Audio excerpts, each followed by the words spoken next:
Okay, here's the count.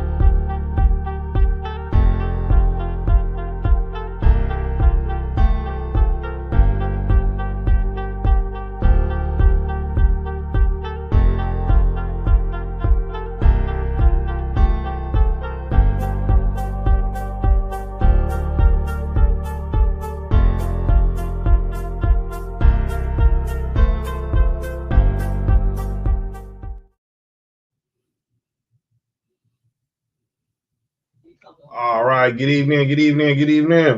It's Tuesday. You know what that means. It's time for the #1 sports podcast in the world. It's time for Sports4U. Live on YouTube. I'm John. That's Mark.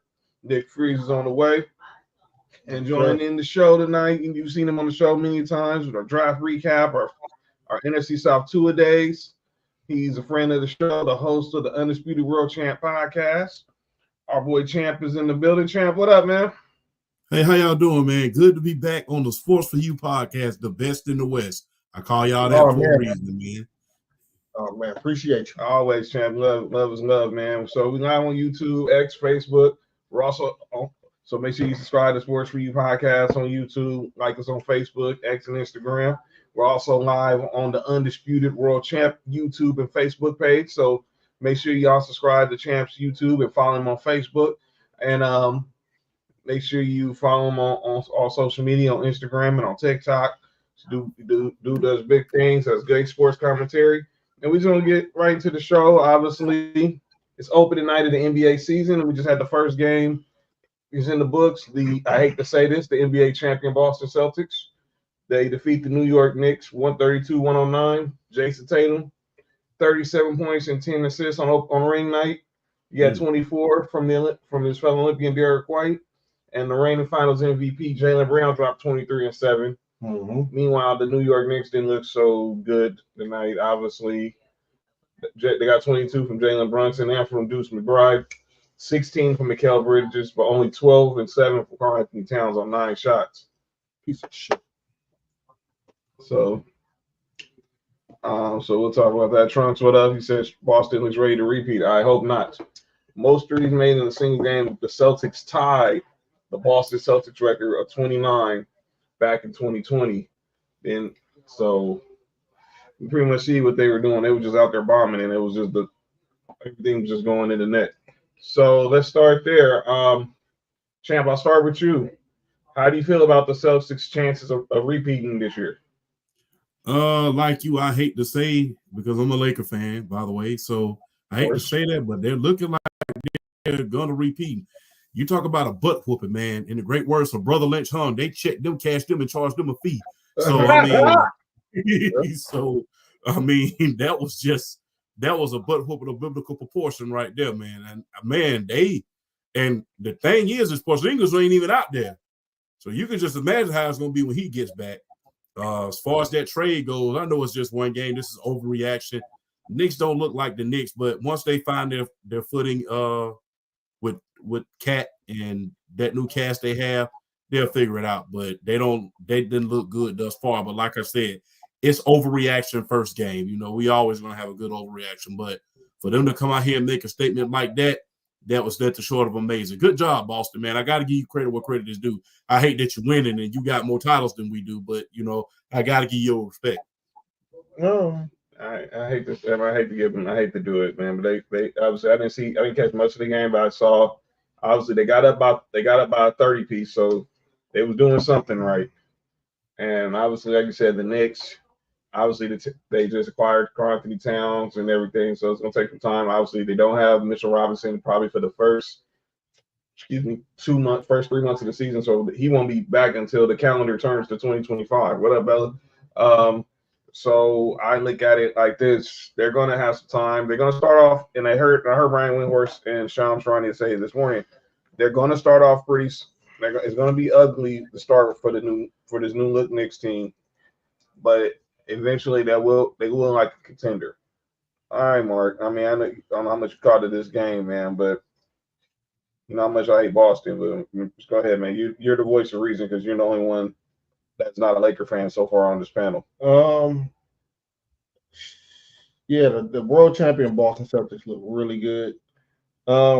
going off what Champ said, I don't care if they got more rings than y'all. Y'all a better franchise. Of course. Yeah. Boston Celtics look really good. Like you said, it's one game. I'm not about to delve too deep into the Knicks, but I said this when the trade happened. The Knicks lost their heart. Randall and Hart was their heart and soul. And yeah, they probably got the better player, but they lost what they heart, what New York represents. So this doesn't surprise. This one game doesn't surprise me. I still had the Knicks maybe going to the Eastern Conference Finals, but I'm sticking by that. I'm not going after one game, but right now Boston looks really good. I agree. Jason Tatum got something on this. You got to get some off his chest after that Olympics. How they disrespected him. And then I think obviously he knows he didn't have the best finals. You know they won, but obviously everybody's talking about the emergence of Jaylen Brown, the number one guy. They just had a great moment as we were 5 minutes away from Lakers Timberwolves down at Staples Center. Yeah, we still call it Staples Center. I still call it Staples Center, champ. It's still Staples Center. I mean, I still call. I don't get mad at that because I still call it Staples Center. I still call. I don't call Levi Stadium. I still call that Candlestick. I mean, wow, I ain't heard that name. Call it Candlestick. So I mean, hey, it is what it is. I mean, Staples Center, the house that Shaq built. So it was an interesting, beautiful moment just happening pregame. Obviously, LeBron James and Bronny James are going to make history being the first father and son to play in the NBA, play on the same team in the NBA in the same season. But when you think of father and son, you think of one legendary name, and they're also a junior and a senior as well. And obviously, one was a World Series champion, but the other one turned out to be one of the greatest ever. One of the guys. I said one. Key. One. Uno. Not the.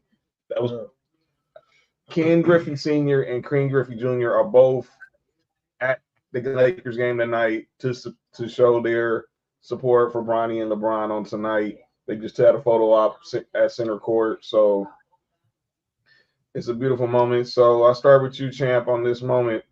We're about to see history made tonight with Bronny and Bron taking the court together as father and son. How do you feel about what's going to take place this season? Well, specifically tonight when this finally happens. Man, you know what? As far as seeing that is a beautiful thing for me, man. And the thing is, we don't know how good Bronny is really going to be. He's still raw. He's still young. I mean, and he scored. People always focus on when he has a bad game, but people don't want to say, well, he scored 17 points in his final preseason game. Mm-hmm. So the thing is this. Enjoy it, man. It's rare that we see, we always hear our moms get a lot of credit. It's rare that we see great fathers get credit. And I'm glad to see the fathers get credit, man. And, especially the black fathers, man. I hate to throw that in there, but, black fathers, guys like my father, you guys, y'all deserve a hell of a lot of credit for what y'all do as far as what y'all kids are concerned. And, if it weren't for my father, I wouldn't be right here sitting with you right now.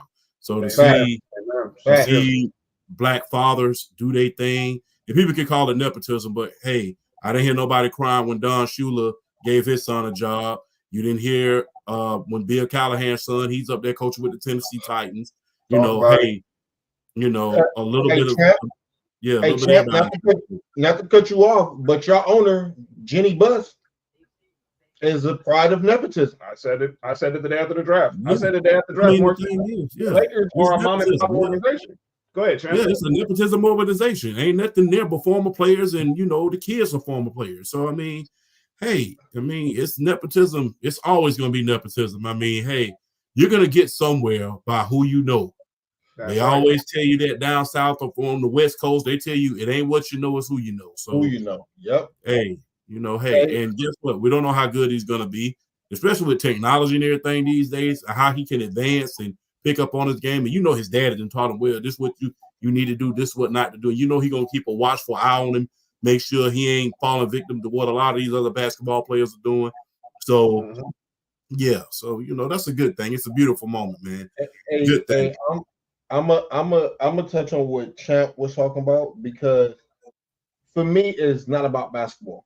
Mm-hmm. I know LeBron is arguably the GOAT.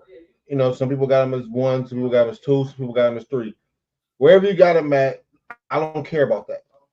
What Champ is talking about, it takes way more precedent than where LeBron's going to rank all time. To see a black father not only create and make this lane, but now he get to be there with him, dog. That is great, and I don't care if Bronny don't play 5 years in the NBA. I don't care about that. Talk about it. Like, this is dope to me. This is a dope moment, and instead of so many people talking bad about it, we should acknowledge it and realize what we're watching here. You know what I'm saying? Talk about it. Like, that's just dope to me. I don't care about the basketball aspect of it. Like, I don't either. this is just a dope moment to me.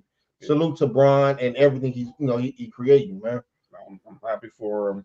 I know he's gonna be all right. His dad's been through the fire for 22 years, and you ain't got ain't nothing but a better example of how to go through scrutiny in this era of social media. LeBron, I always say this, Champ, Mark, everybody in the comment section, he was the first superstar born and raised in the social media era. And dog, with Bronny growing up, how he growing up, who his dad is, cameras on him 24/7. The only thing we've ever heard about him is he was smoking weed. Fam, that kind of tells you the lineage that's going on. You know what I'm saying? Like, we don't hear nothing bad about Bron, and I think we about to see the same thing with Bronny. I agree too. I mean, that's it. And obviously, wasn't that serious. I mean, we know where weed is at now in our country. So I'm just glad the kid's alive. Look, man, the kid died. We don't bring that up. We take time. But we don't talk about that. We always want to focus on, well, he only averaged 4 points as a freshman. Well, I think he would have more if he didn't have half of his career taken away, because his life was almost taken away. Mm-hmm. We don't talk about that. But he's gonna be all right. We're gonna have the pomp and circumstance tonight. Obviously, they're gonna do it when they get to Cleveland. And obviously being two kids from Akron. What up, John? What up, Christy? What up, Tig? John, what's up? What up, Christy? He gonna obviously be able to play in front of his grandma. All of us who had a grandmother know how much that feeling is to play in front of Big Mama. Rest in peace to all our grannies. Rest in peace, Big Mama.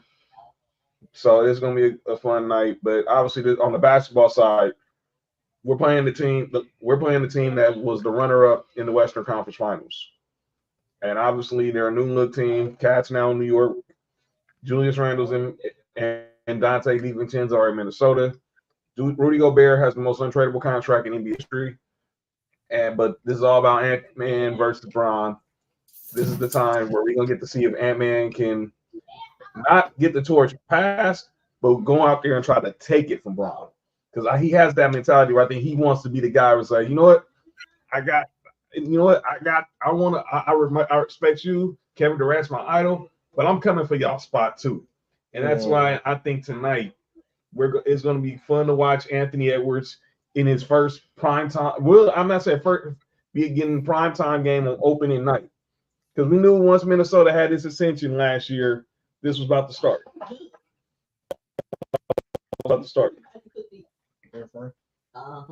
So obviously, Champ, you can speak about Ant-Man, because obviously you're in Georgia. You're in Georgia. Oh. Tell me, how do you feel about his ascension last year from being obviously an all-star to now becoming a rising superstar? Man, it's always good to see a Georgia Bulldog shine, man. It's always good, man. He's one of the best basketball players from Georgia since Dominique Wilkins. So, I mean, I wish we could have got him in Atlanta, though, man. Not gonna lie, man. We always losing homegrown talent to other teams. But I digress. To see him, and it's that old school mentality that he has. That being a two-way player. Being able to trying to lock guys down on both ends, and to see that is that to sort of man. He's just not a scorer. Too many times we see a lot of guys just focus on just scoring.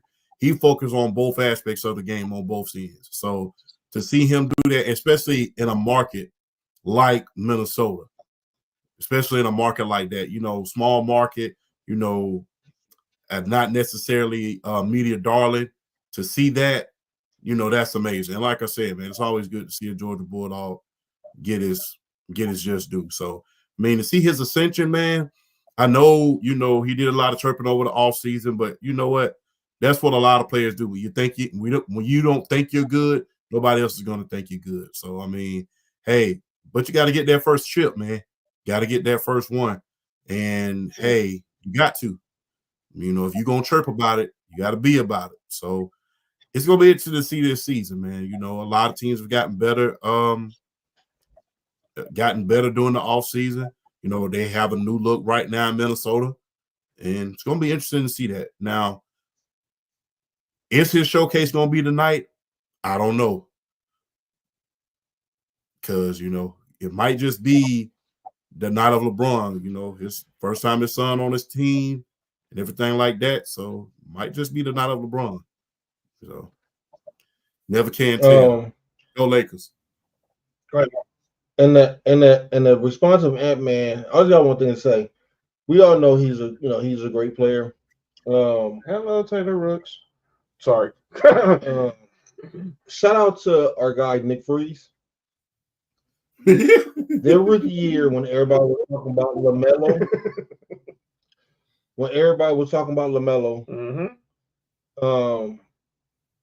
Nick Freeze was the only one originally talking about Ant-Man. And he said that's when he coined it. In a couple of years, y'all will understand. I want to send a shout out to Nick because he called that off top. Yeah. I love Ant-Man. I love the way he play, his mindset, a little tenacity. I don't care about the stats. I don't care about none of that. Watching him play, I love it. I think he is the future face of the NBA within the next 2 years. Him and Wemby. I agree, and obviously they're getting ready to start this game.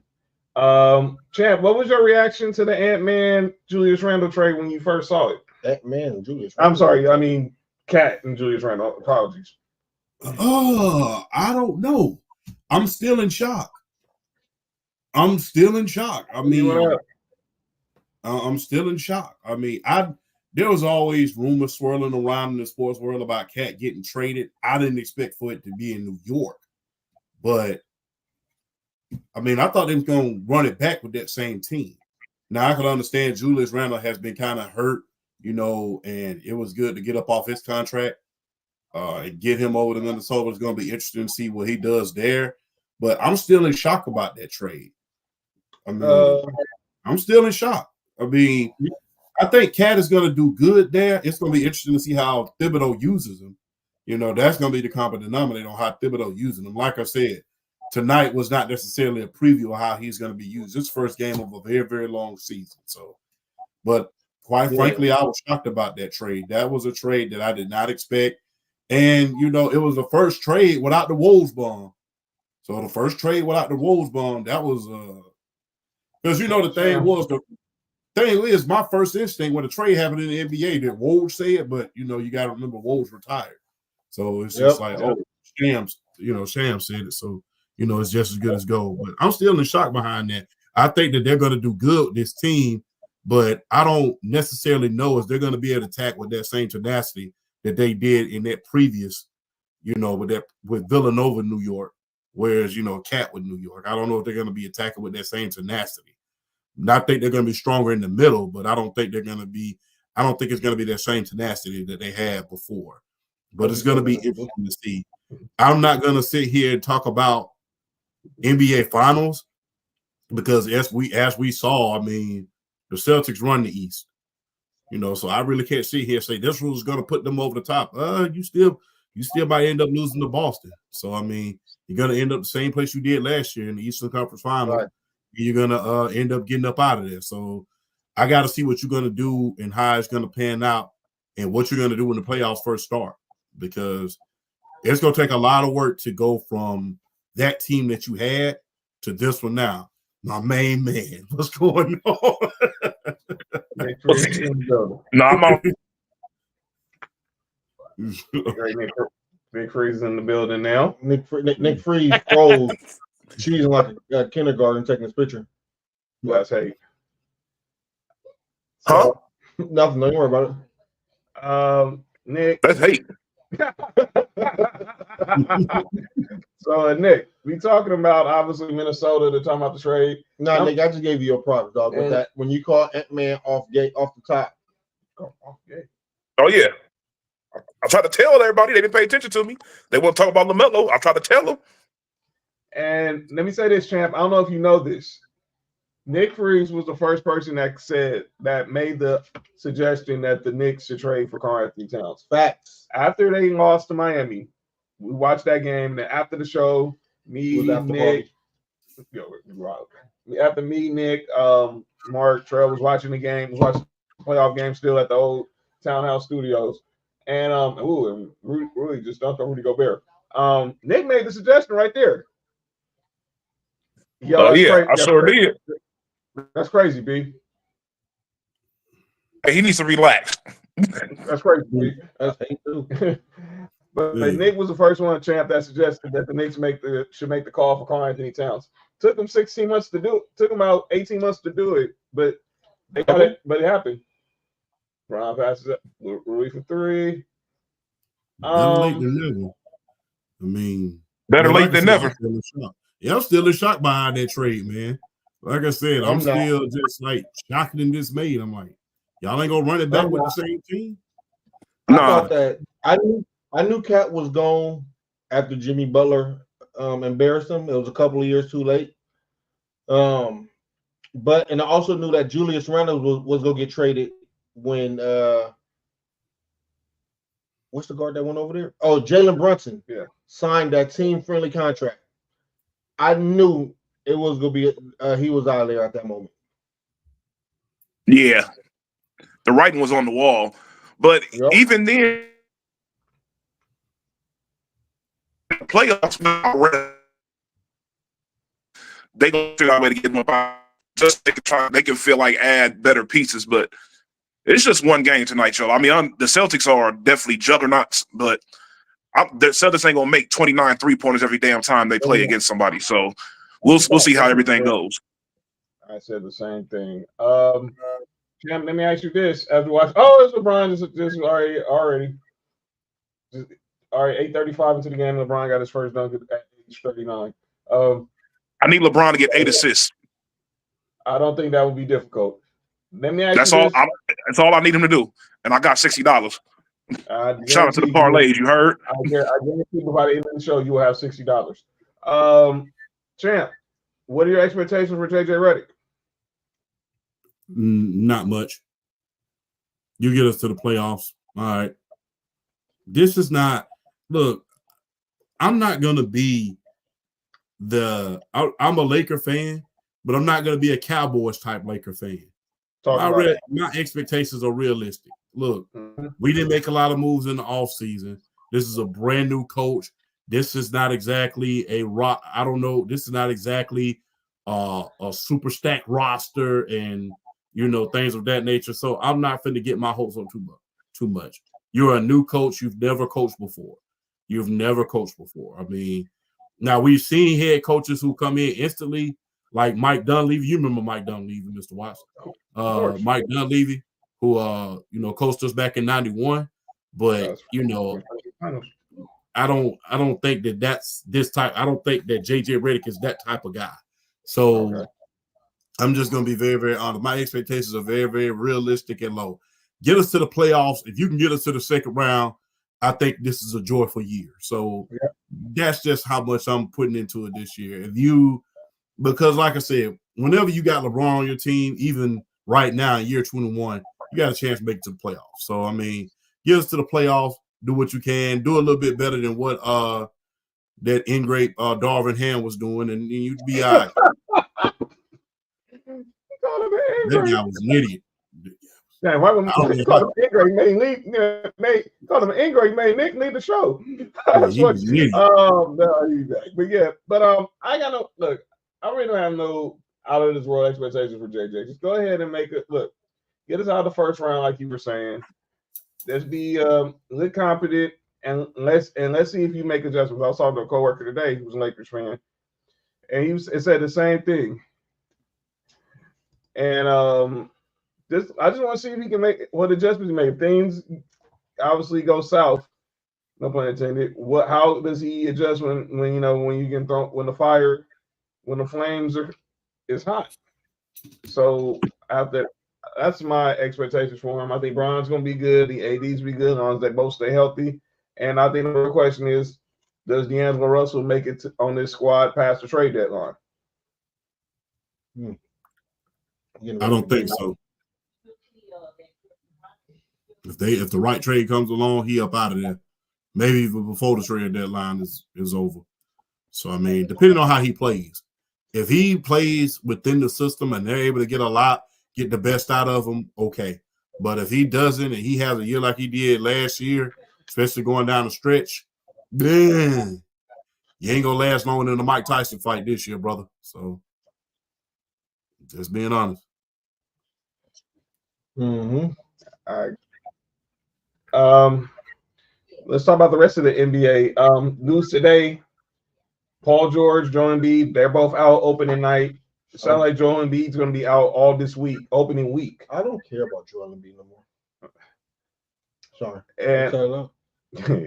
And then Paul George will be reevaluated next week for that bone bruise on his knee. And what's wrong with Joel Embiid?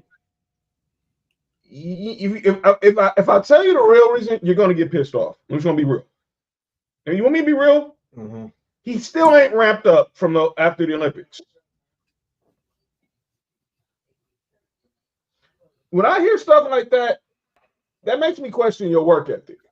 Because I'm looking at a 39-year-old in his 22nd year. It just went coast to coast. I just watched arguably the best defensive player who everyone was calling street clothes. He out there is looking healthy. We got 3 players in this game. Matter of fact, 4. Because Rudy Gobert played in the Olympics. We got 4 players in this game whose season ended at the same time. Because if I'm not mistaken, didn't Team USA play France in the Olympics? They did.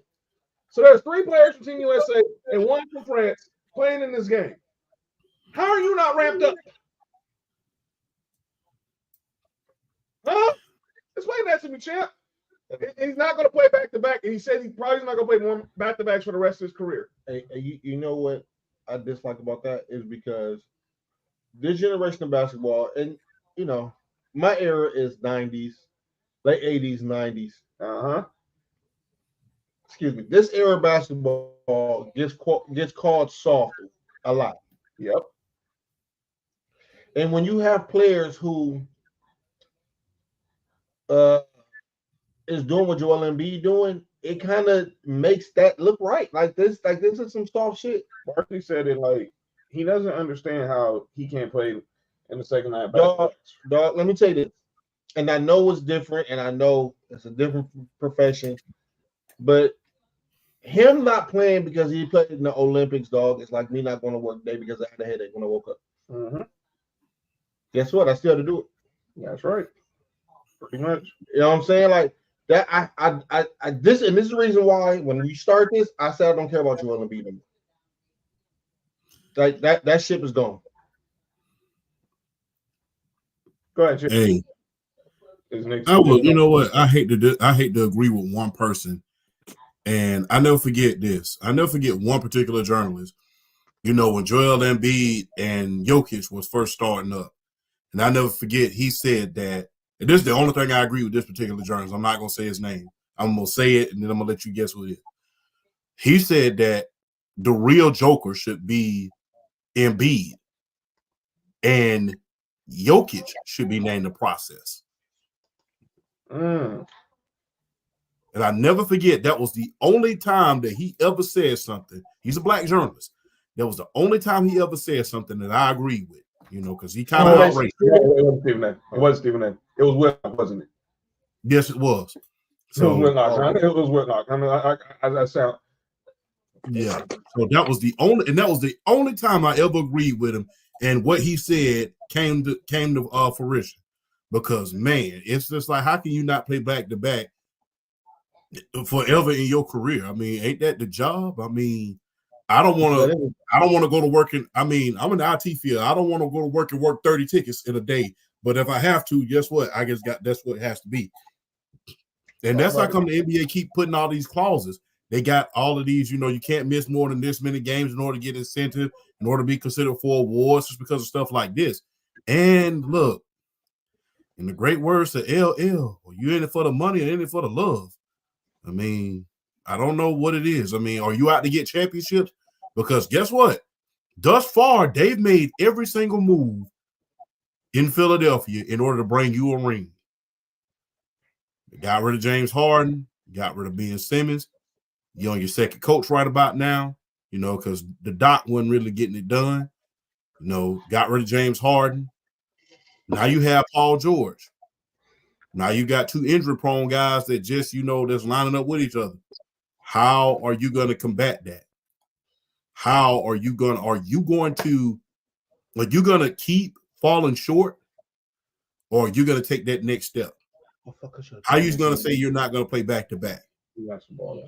Especially when you got football, and I hate to compare the sport, especially when you got football players, they playing on Sunday, then turning right back around and playing on Thursday. Yep. So I mean, back-to-back is part of the deal when you sign that piece of paper, man. This has got to stop. I mean, load management, I understand. You don't want to wear certain players out, going down the stretch or going up the stretch, especially in garbage time at the beginning of the season.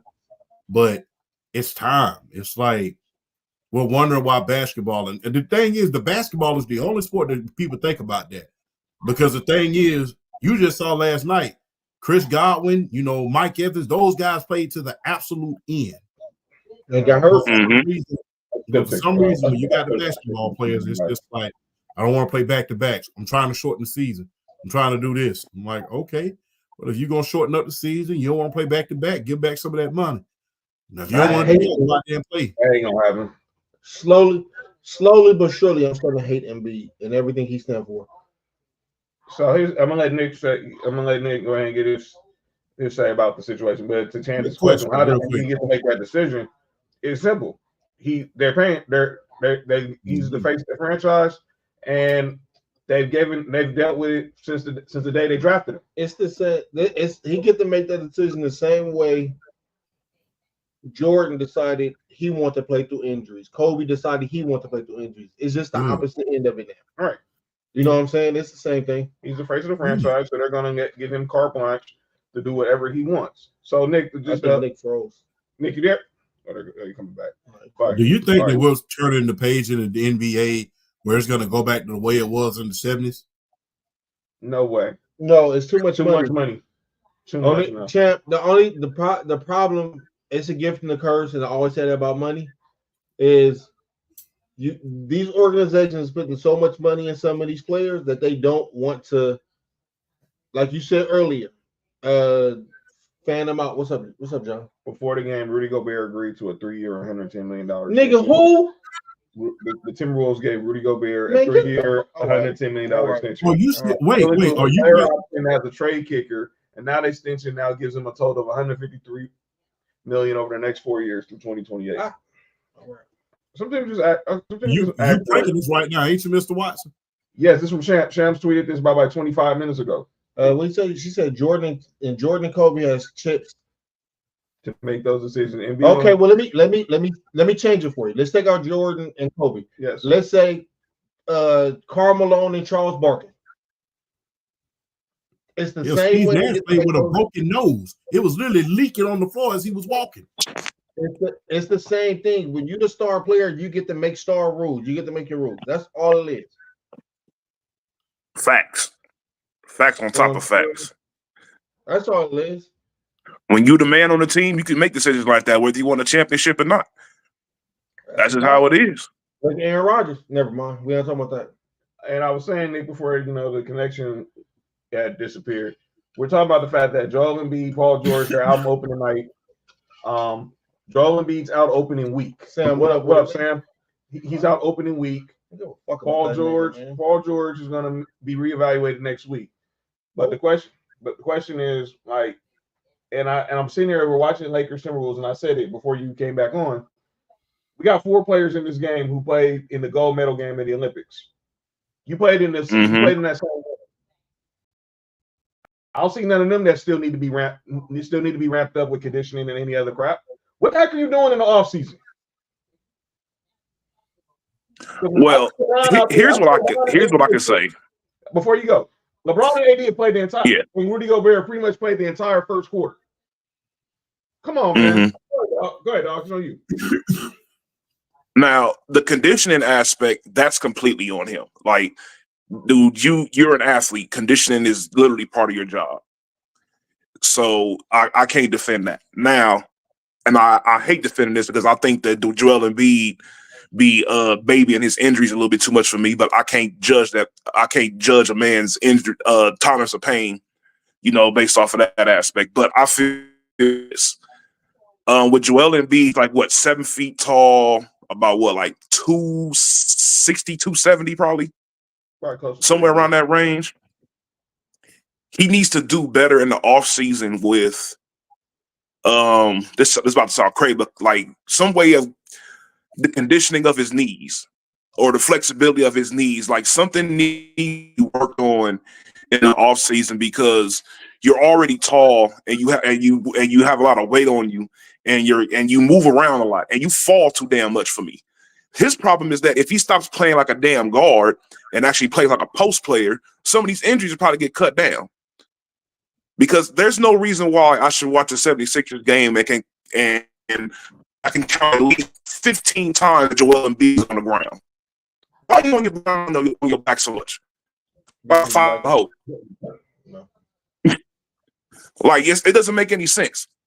So he needs to work on that aspect of his game, dog, because all he's gonna do is just he's already injury prone. He's not doing the stuff that he needs to do to make sure that whatever it is that's, as far as like his need, it needs to be strengthened or whatever. Because, dog, the way he's going, he'll be out the league in like about 5 years if his injuries keep going like this off his skill, but if his injury alone, if he keeps getting hurt like this, there's not going to be teams going to really take that many more chances on him besides the 76ers. Let's get him out the league now. Let's put him in the front office position. I'm starting to really dislike Joel Embiid. Sorry. Like our man G was saying from the 504, he said what Nick said about Embiid, I exactly felt about Anthony Davis. We said the same thing about Anthony Davis, but we knew. Oh, I've been saying that about Anthony Davis for years. But we saw this past year, once it just seemed like the pieces of the puzzle came together last year. Anthony Davis stayed healthy. He was on NBA second team. Mm-hmm. But obviously, Embiid claims he don't care about the accolades and this and that. He's lying. He's lying. Look, when you're good, you're good. When you're great, you're great. Joel Embiid is great. He knows that he's gonna get accolades. He knows that when he plays at the best of his game, he gets accolades. So for him to say he doesn't care about them, he's lying.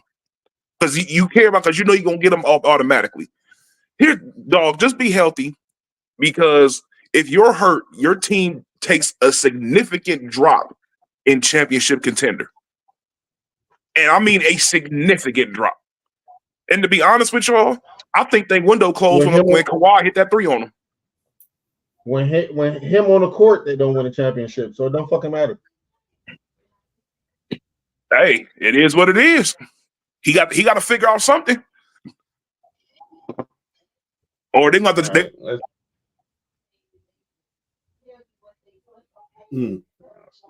Crows. He can go play with. No, he can't because Rudy Gobert there. Let's go to let's go over to some college football. Well, we stay with the hoops. There's Ken Griffey Jr. and Senior right there courtside. That's a daddy. That's him. Nah, I'm not. I was gonna say, but not that I know of him either. I was gonna say the WNBA Finals. The window closed. That's that Philadelphia window was never open. All right. Anyway, go ahead. Oh, yes, it WNBA was. Finals. No, it wasn't. Oh, it got shut very fast. What up, Cody? They wasn't gonna never win the championship. Listen, what's up, Cody? Basketball, no love tonight. Damn. Listen, the basketball gods and karma came and paid him is due to Philly. You can't tank on purpose for all those years and think something good will come out of it. Philly wasn't gonna never win a championship. They never had no window open. Sorry. You know the most ridiculous thing about Philly's tanking was it needs to be studied about how idiotic it was. They drafted the same player like 4 years in a row. Yeah, they drafted Nerlens Noel, Joel Embiid, Ben Simmons, Markelle Fultz. Y'all forgetting somebody. Okafor. Y'all was Jaleel Okafor. Yeah, fuck Duke.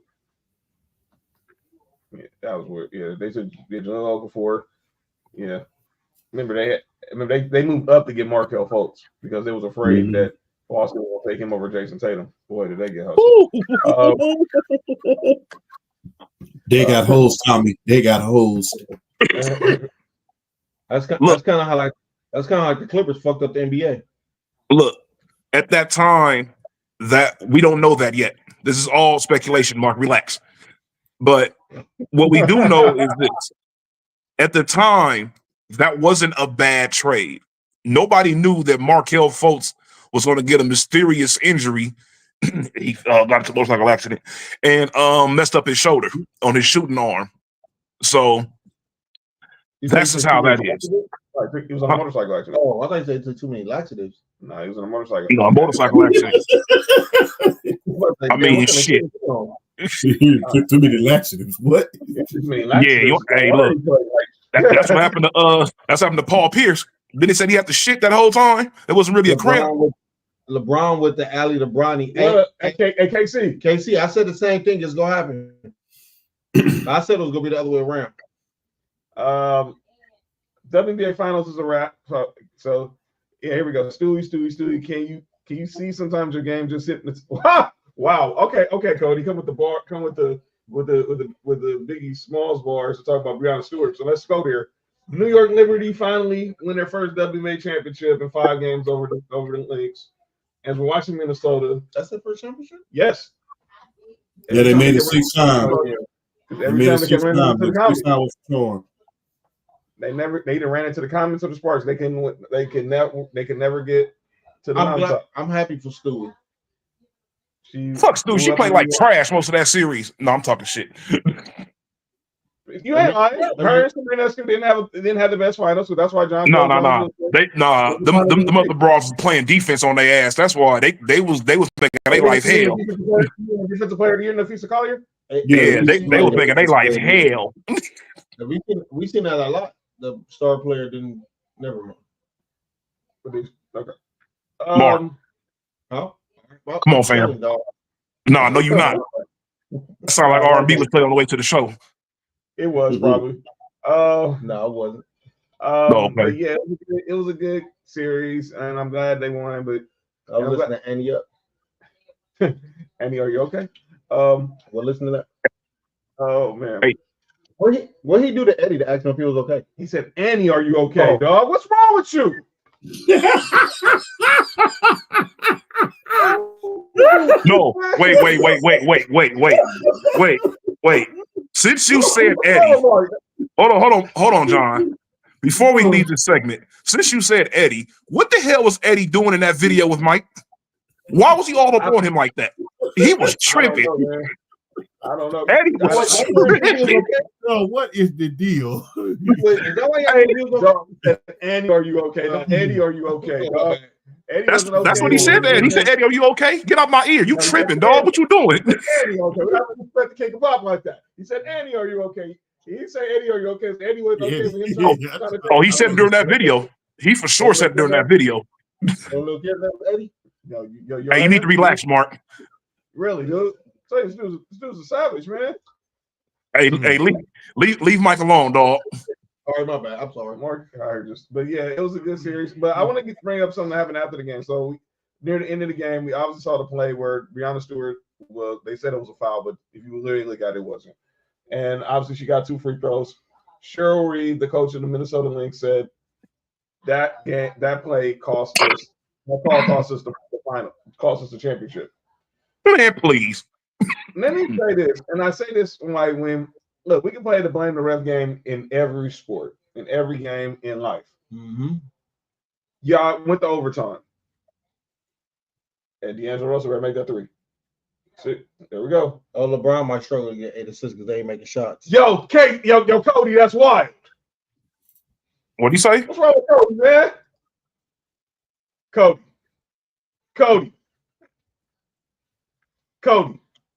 Yeah, I'm Cody, you tripping, boy. Cody tripping, man. Hey, the scissor party is crazy. Boy, that is just, oh shit. No, great words how we say it down south. Boy, that was priceless. Yeah. Let me put my hood up on that. The scissor party is crazy. Scissor party is Yeah, put my wild. hood up on that one. That's wow. That's crazy. Yo, not like, oh dang, that's cold. He said AEW style. He knows something, not that claim. That's Let's not do that. man. Yeah, come on. We don't talk about AEW on this show, dog. No, we don't do that. No, that's ANW. Ain't that the root beer? No, ANW. Oh, Yeah, I thought A&W was a root beer. That's what I'm saying, Ted. I thought A&W was a root beer. wow, man. Y'all are crazy. They're great AR, aren't they, Nick? Wait, Mike got Pico? No. Yo, chill.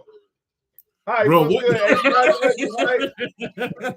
Hey, real quick, our boy Hype's in the house. We gotta congratulate our boy Hype and the podcast crew. They did their live show this past week in Philly. What up, Molly? All right, what up with it? Molly, what up with it? Yeah, Molly, you don't worry. This is a safe space for everybody here. What's wrong with A&W? What's right with it? That might not be my favorite root beer, but No, Negro. AEW. That's wrestling, not A&W. A&W is the root beer. Now, you want to find out what's wrong with AEW, Hype, watch Sports4U Wrestling Podcast tomorrow night with me and Trell. We'll talk about that. But yeah. Deshaun Watson. Hey, what? nigga, What's wrong with you? What is wrong with you? That damn Nick Freeze. Man, come on, let's do an injury right now. Let's do the season over, man. Hey. Nick Freeze great. Hey. What did you just say? What is I wrong can't with stand you? this dude right now. Hey, I can't stand what this dude just said right now. I'll tell y'all after the show. Nah, we don't need to know. Mark going crazy. I already know what's going on. Yeah, Go ahead, Brother John. Wow. He done air fried some wings, man. So he going ham right now, Nick. Let's talk some college football. you heard? What story on college basketball? Because Oh. this is kind of pick about what we were talking about with NBA players. Shout out to Rutgers. They got a great squad, a good little squad. Tony Bennett, longtime coach of Virginia, won the national title. He retired out of nowhere last week. And we've seen this recently with college coaching. We saw it with Nick Saban. We saw it with Roy Williams. We've seen it with Coach K. Is Tony Bennett that old though? He's 55. That's not that old. I know. That's what Okay, go ahead. I'm going. Wait, I'm about to say he's not that old. I'm thinking about like why he retiring. He is kind of young. Like what the hell?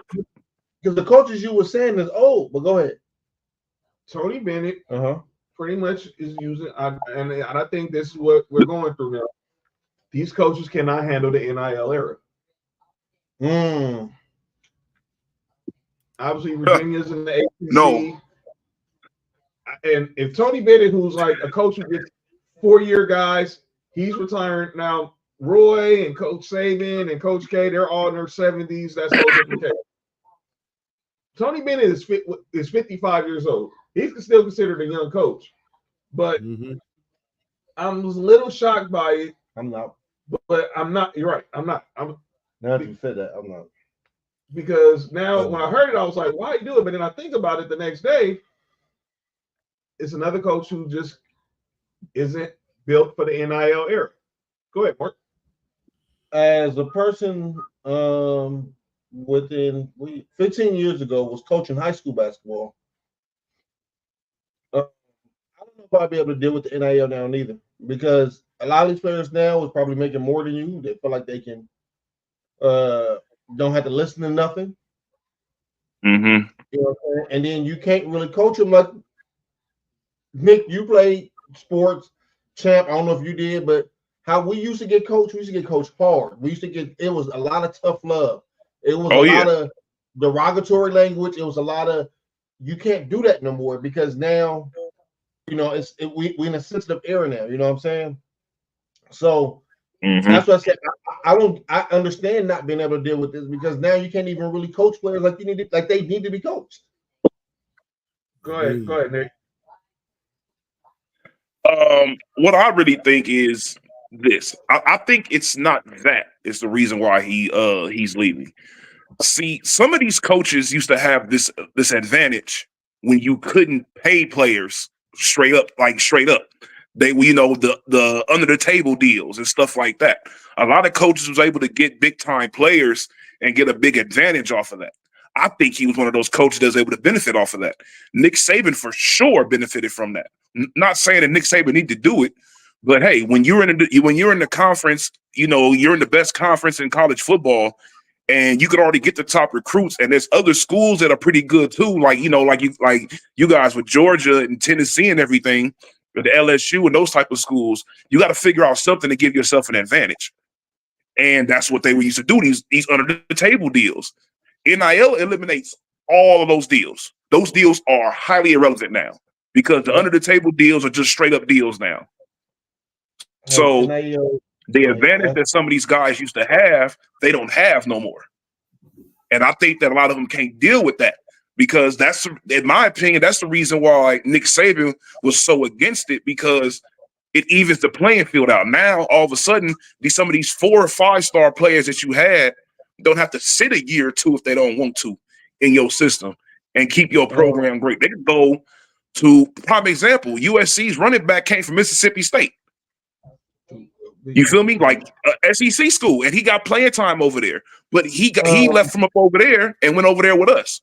So you know, you start losing that advantage of those type of things where these players go to these other schools and still get their playing time or do whatever they want to up over there.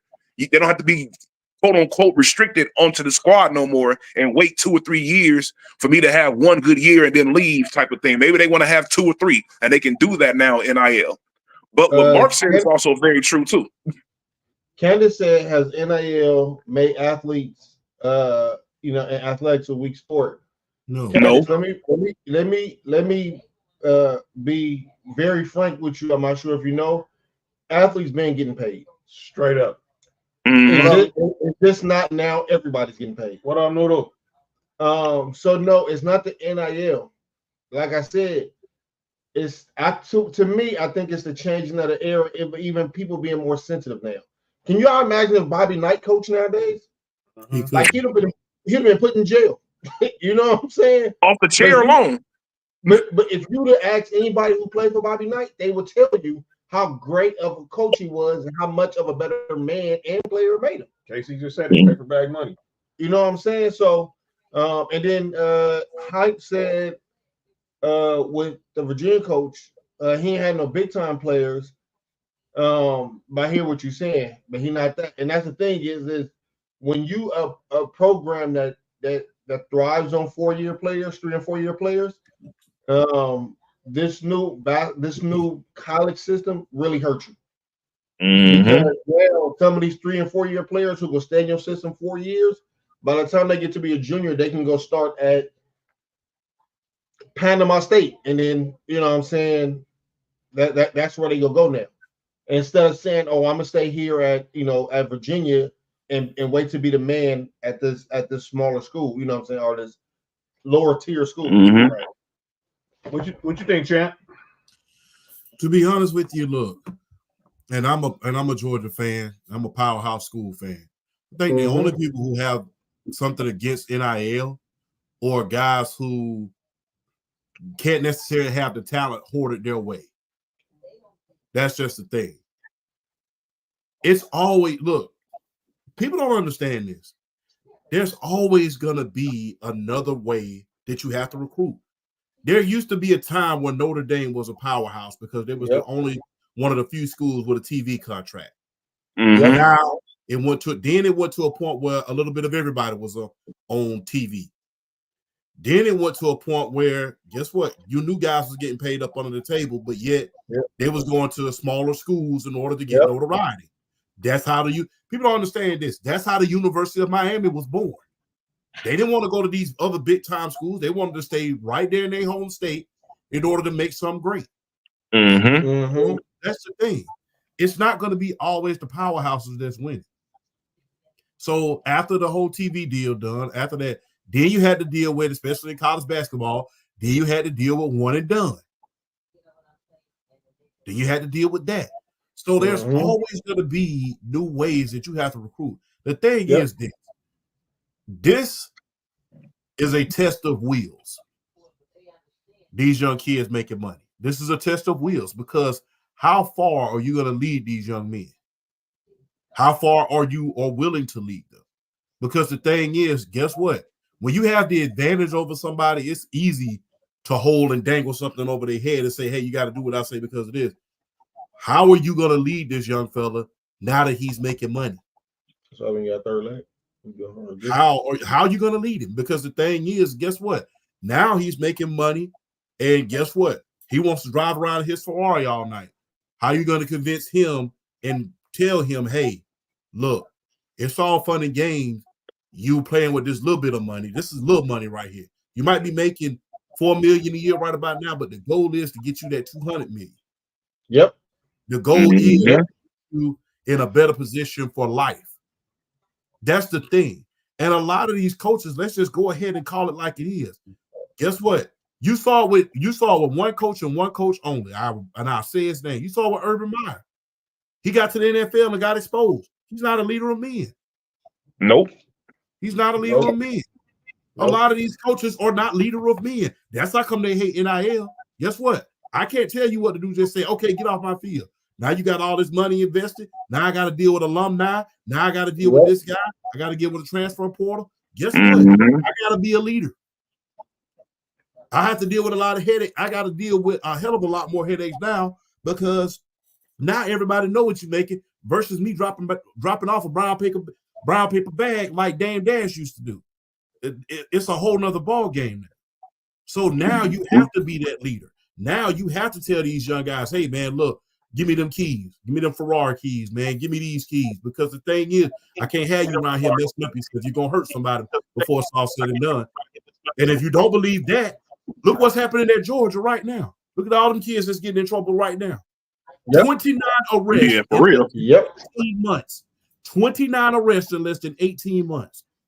That's why you got to be a leader of men. And that's not to say Kirby Smart is not the leader of men because he's cut more than half of them already. They had another school, Ra Thomas included. So the thing is, guess what?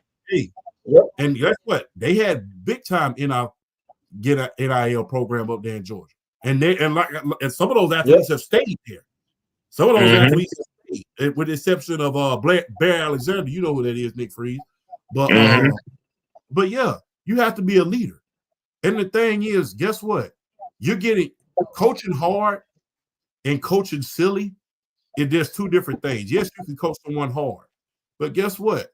What good is a lot of yelling gonna do if he's not into it? And if any example that I can use is, I never forget, there was an interview that Bart Starr did with CB. I think it was HBO Sports. He said one day Vince Lombardi yelled at me in front of my teammates. And he went to Coach Lombardi the very next day. He said, look, I cannot concentrate. And this is back in the 60s. Back in the 60s. He said, Coach, I cannot concentrate with you yelling at me like that in front of the teammates. When you embarrass me in front of my teammates, makes me feel bad, throws me off my game. Guess what? Lombardi never yelled at him again in front of his teammates. That's what you call a leader of men. Yes, you can coach hard, but are you going to get to know these players as far as personality is concerned? Are you going to be able to know them as far as, hey, what their tendencies are? Are you going to able to get to know them as far as, hey, do they like to go hang out on the weekend when there ain't no ball game at places they shouldn't be doing? That's what Jimmy Johnson did. That's what a lot of different East coaches did. Like I said, now you can't lean on your authority anymore.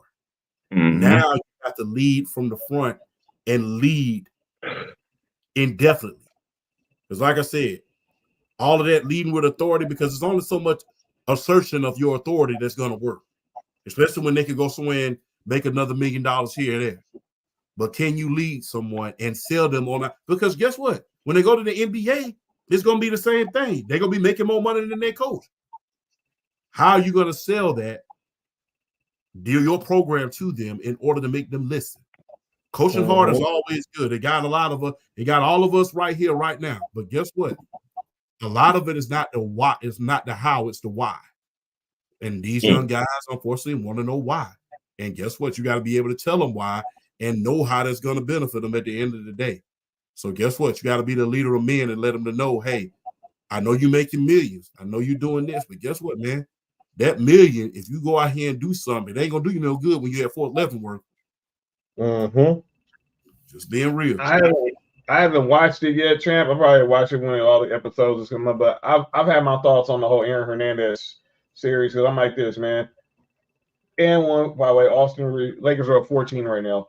But look, Nick said this years ago. Nick had the idea about the whole Florida story years ago. And the way they told it on that Netflix documentary is kind of like, okay, not the best. That's because you know it was bullshit. Right. Well, even Cam Newton said it was a lot of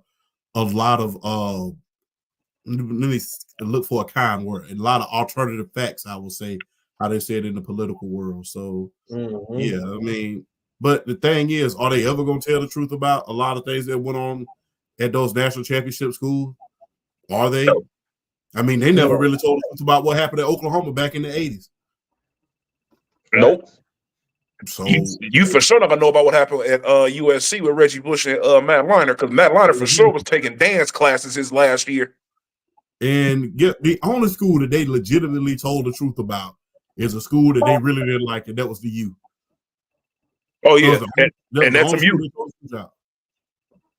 And then SMU with the death, they gave SMU the death penalty when Eric Dickerson was there. Yeah, and they pulled up to his crib with a Pontiac Trans Am. Shows how old we are. But that is that y'all heard about the rumor about him, right? What's that? Dickerson? They say he made more at SMU than he did his first contract in the NFL. Yeah, for real. I believe it. SMU was downtown Dallas. Hey, state tax. I believe it. Hey, there's no way that Eric Dickerson should have been up over there at SMU. That dude should have been up over there at. I know if I would say something about the damn about USC probably, but there's no way he should have been. He should have been at Texas. For sure at Texas, he should have been up over there. Well, there's no way. You heard about why he didn't take Texas, right? Why? Because the recruiter came to his house, and he wasn't particularly interested in Texas. But the thing is about Texas, what the recruiter told him, he said, "Look, I know you're not considering your state school. Texas A&M and the school that you're considering going to will never beat Texas."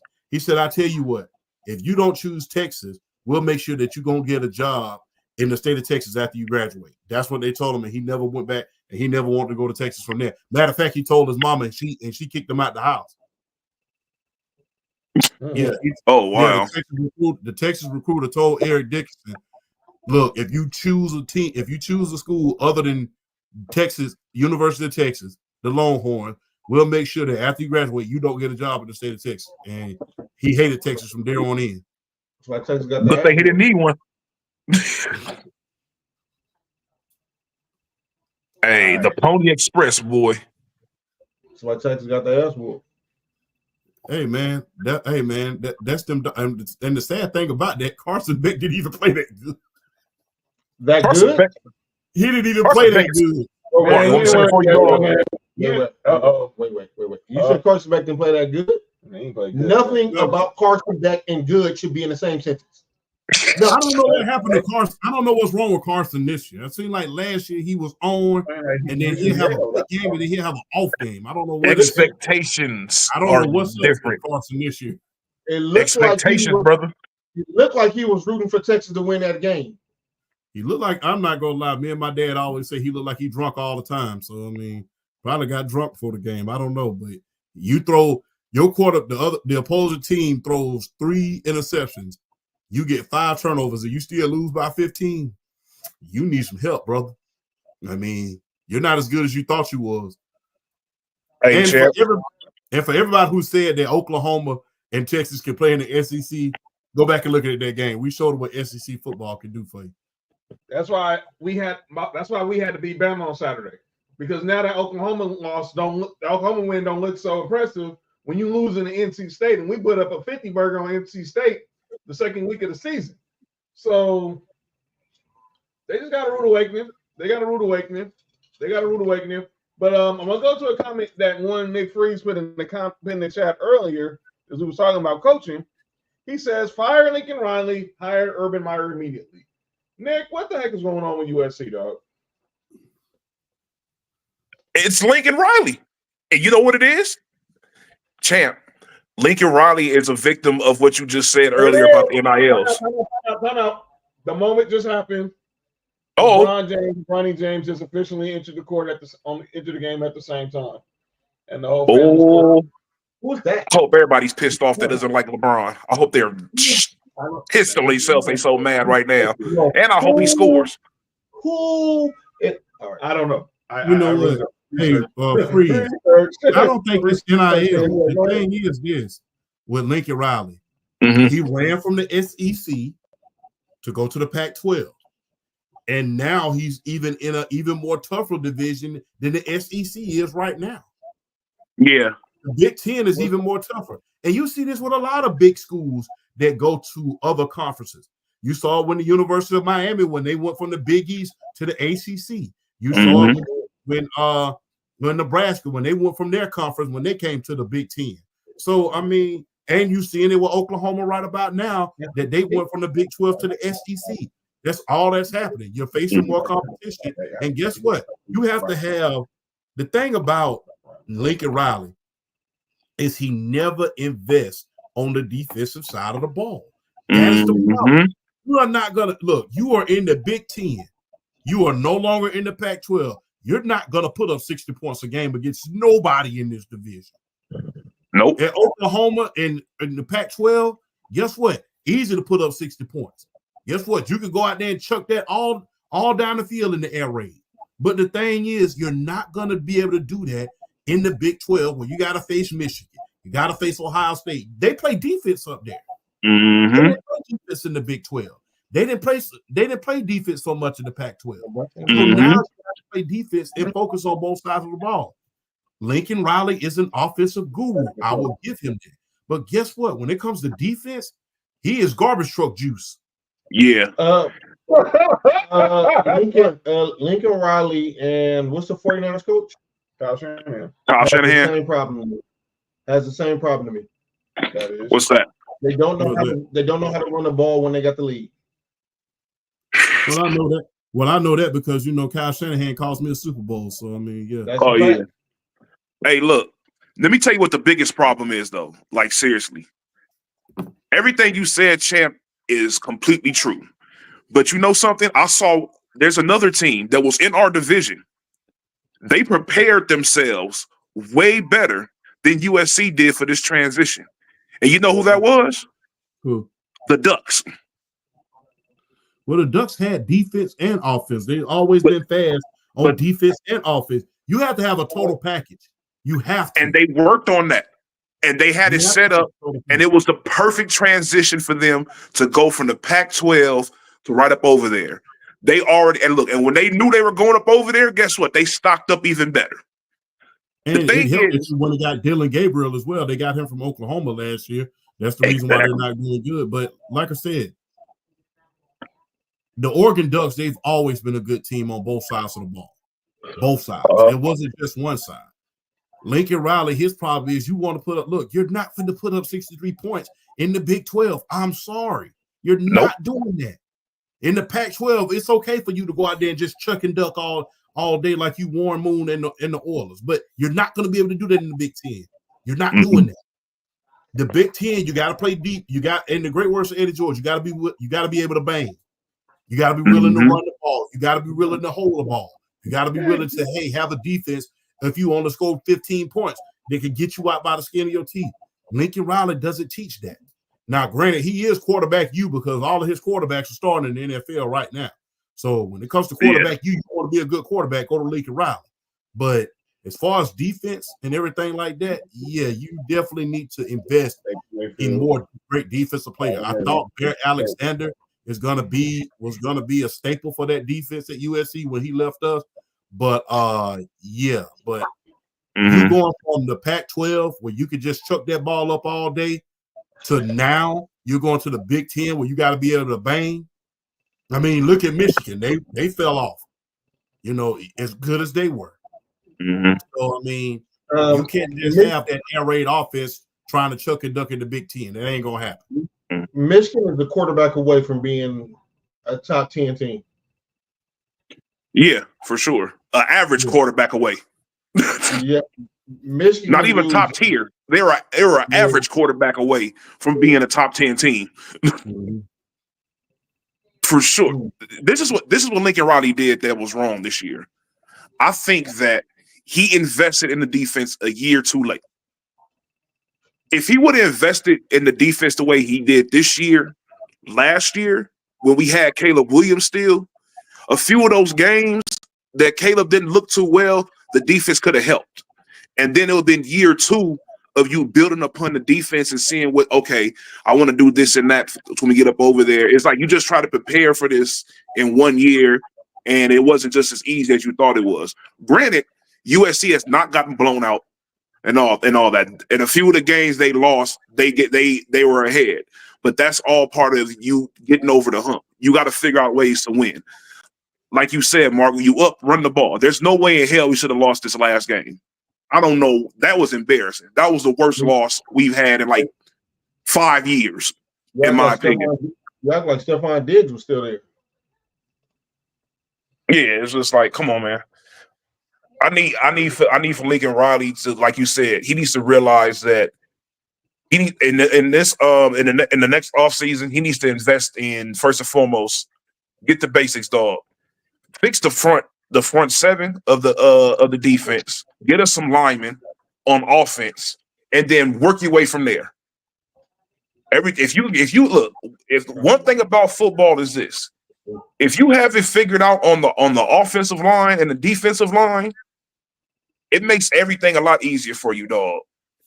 He needs to figure that out first. Skilled players are a dime a dozen. Invest in these linemen. That's where it's at. And for what I've been seeing this during the transfer portal and all the commits so far, it seems like he's trying to do that.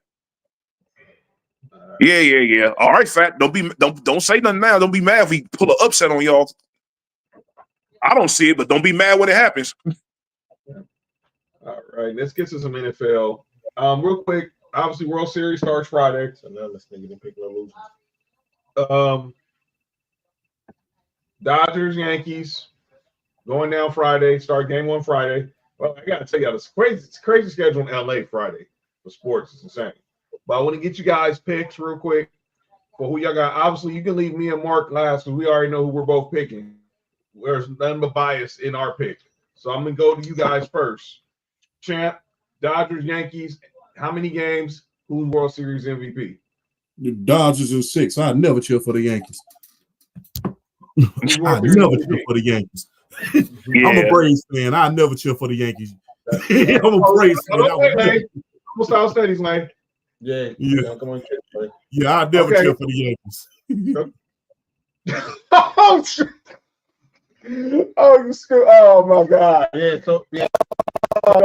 Hey, Champ, wait, didn't that? Never mind. Y'all all right? Go ahead. My fault.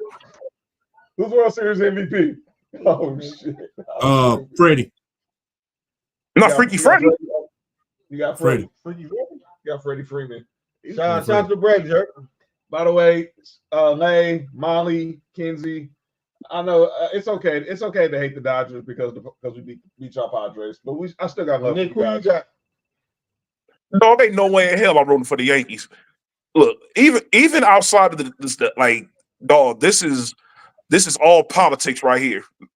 I don't care if it is the Dodgers. There's no way me being from Los Angeles that I am rooting for a team in New York against a Los Angeles team. That's not going to happen. Never. I would never do that. No. I am going for the Dodgers. I got the Dodgers in 6 and Ohtani as the MVP. All right. I'll let you already know where I'm picking, so I'll let you go. Me as a Braves fan. But it's different though. This is different. Rest in peace, moms and pops. Both of them was big ass Dodger fans. That's right. Big ass Dodger fans. So how can I root against that? You heard? I got Ohtani and I got the Dodgers in 6, man. It's already. I mean, I already know who I'm picking. It's unanimous. It's LA over everything. But this is my squad. I'm picking the Dodgers. I'm picking the Dodgers. Yeah. That's the 3. Nobody wants to cheer for the Yankees. And I got the Dodgers. But I got it in 7 though. I think this is going 7. I mean, if MLB can't milk this series as far as money wise, somebody really needs to be fired. John, this series can go 4 games and it's gonna make a shitload of money. It doesn't matter. This is gonna be the look, John. I'm letting you know right now. It's this series is going to break records. It's going to put up numbers in the World Series that we probably haven't seen in who knows how long. Bro. Hey, Noodle, quick. I'm gonna leave that question alone. That didn't have to be addressed, John. I'm gonna leave that question alone. Like said, can't escape the Ohtani glaze. Not even on Sports4U. That's hate. That's hate. Oh shit. Fat didn't answer. Yo. Oh no. John, this isn't even necessary. No, I didn't hear that. They both responded. Anyway. Yeah, but you didn't have to click on it. Ohtani, Ohtani, the best player in baseball. It's just simple as that. Ohtani's the best player in baseball. Yeah. Yeah. Whatever you want to call it, Ohtani Glaze, he's just the best player in baseball. Facts is facts. And I got his Dodgers in 7. I got Ohtani as MVP. Yeah, as is facts is facts. Y'all think they're gonna bring out the old school Dodgers and versus because you know they had that documentary in 30 for 30.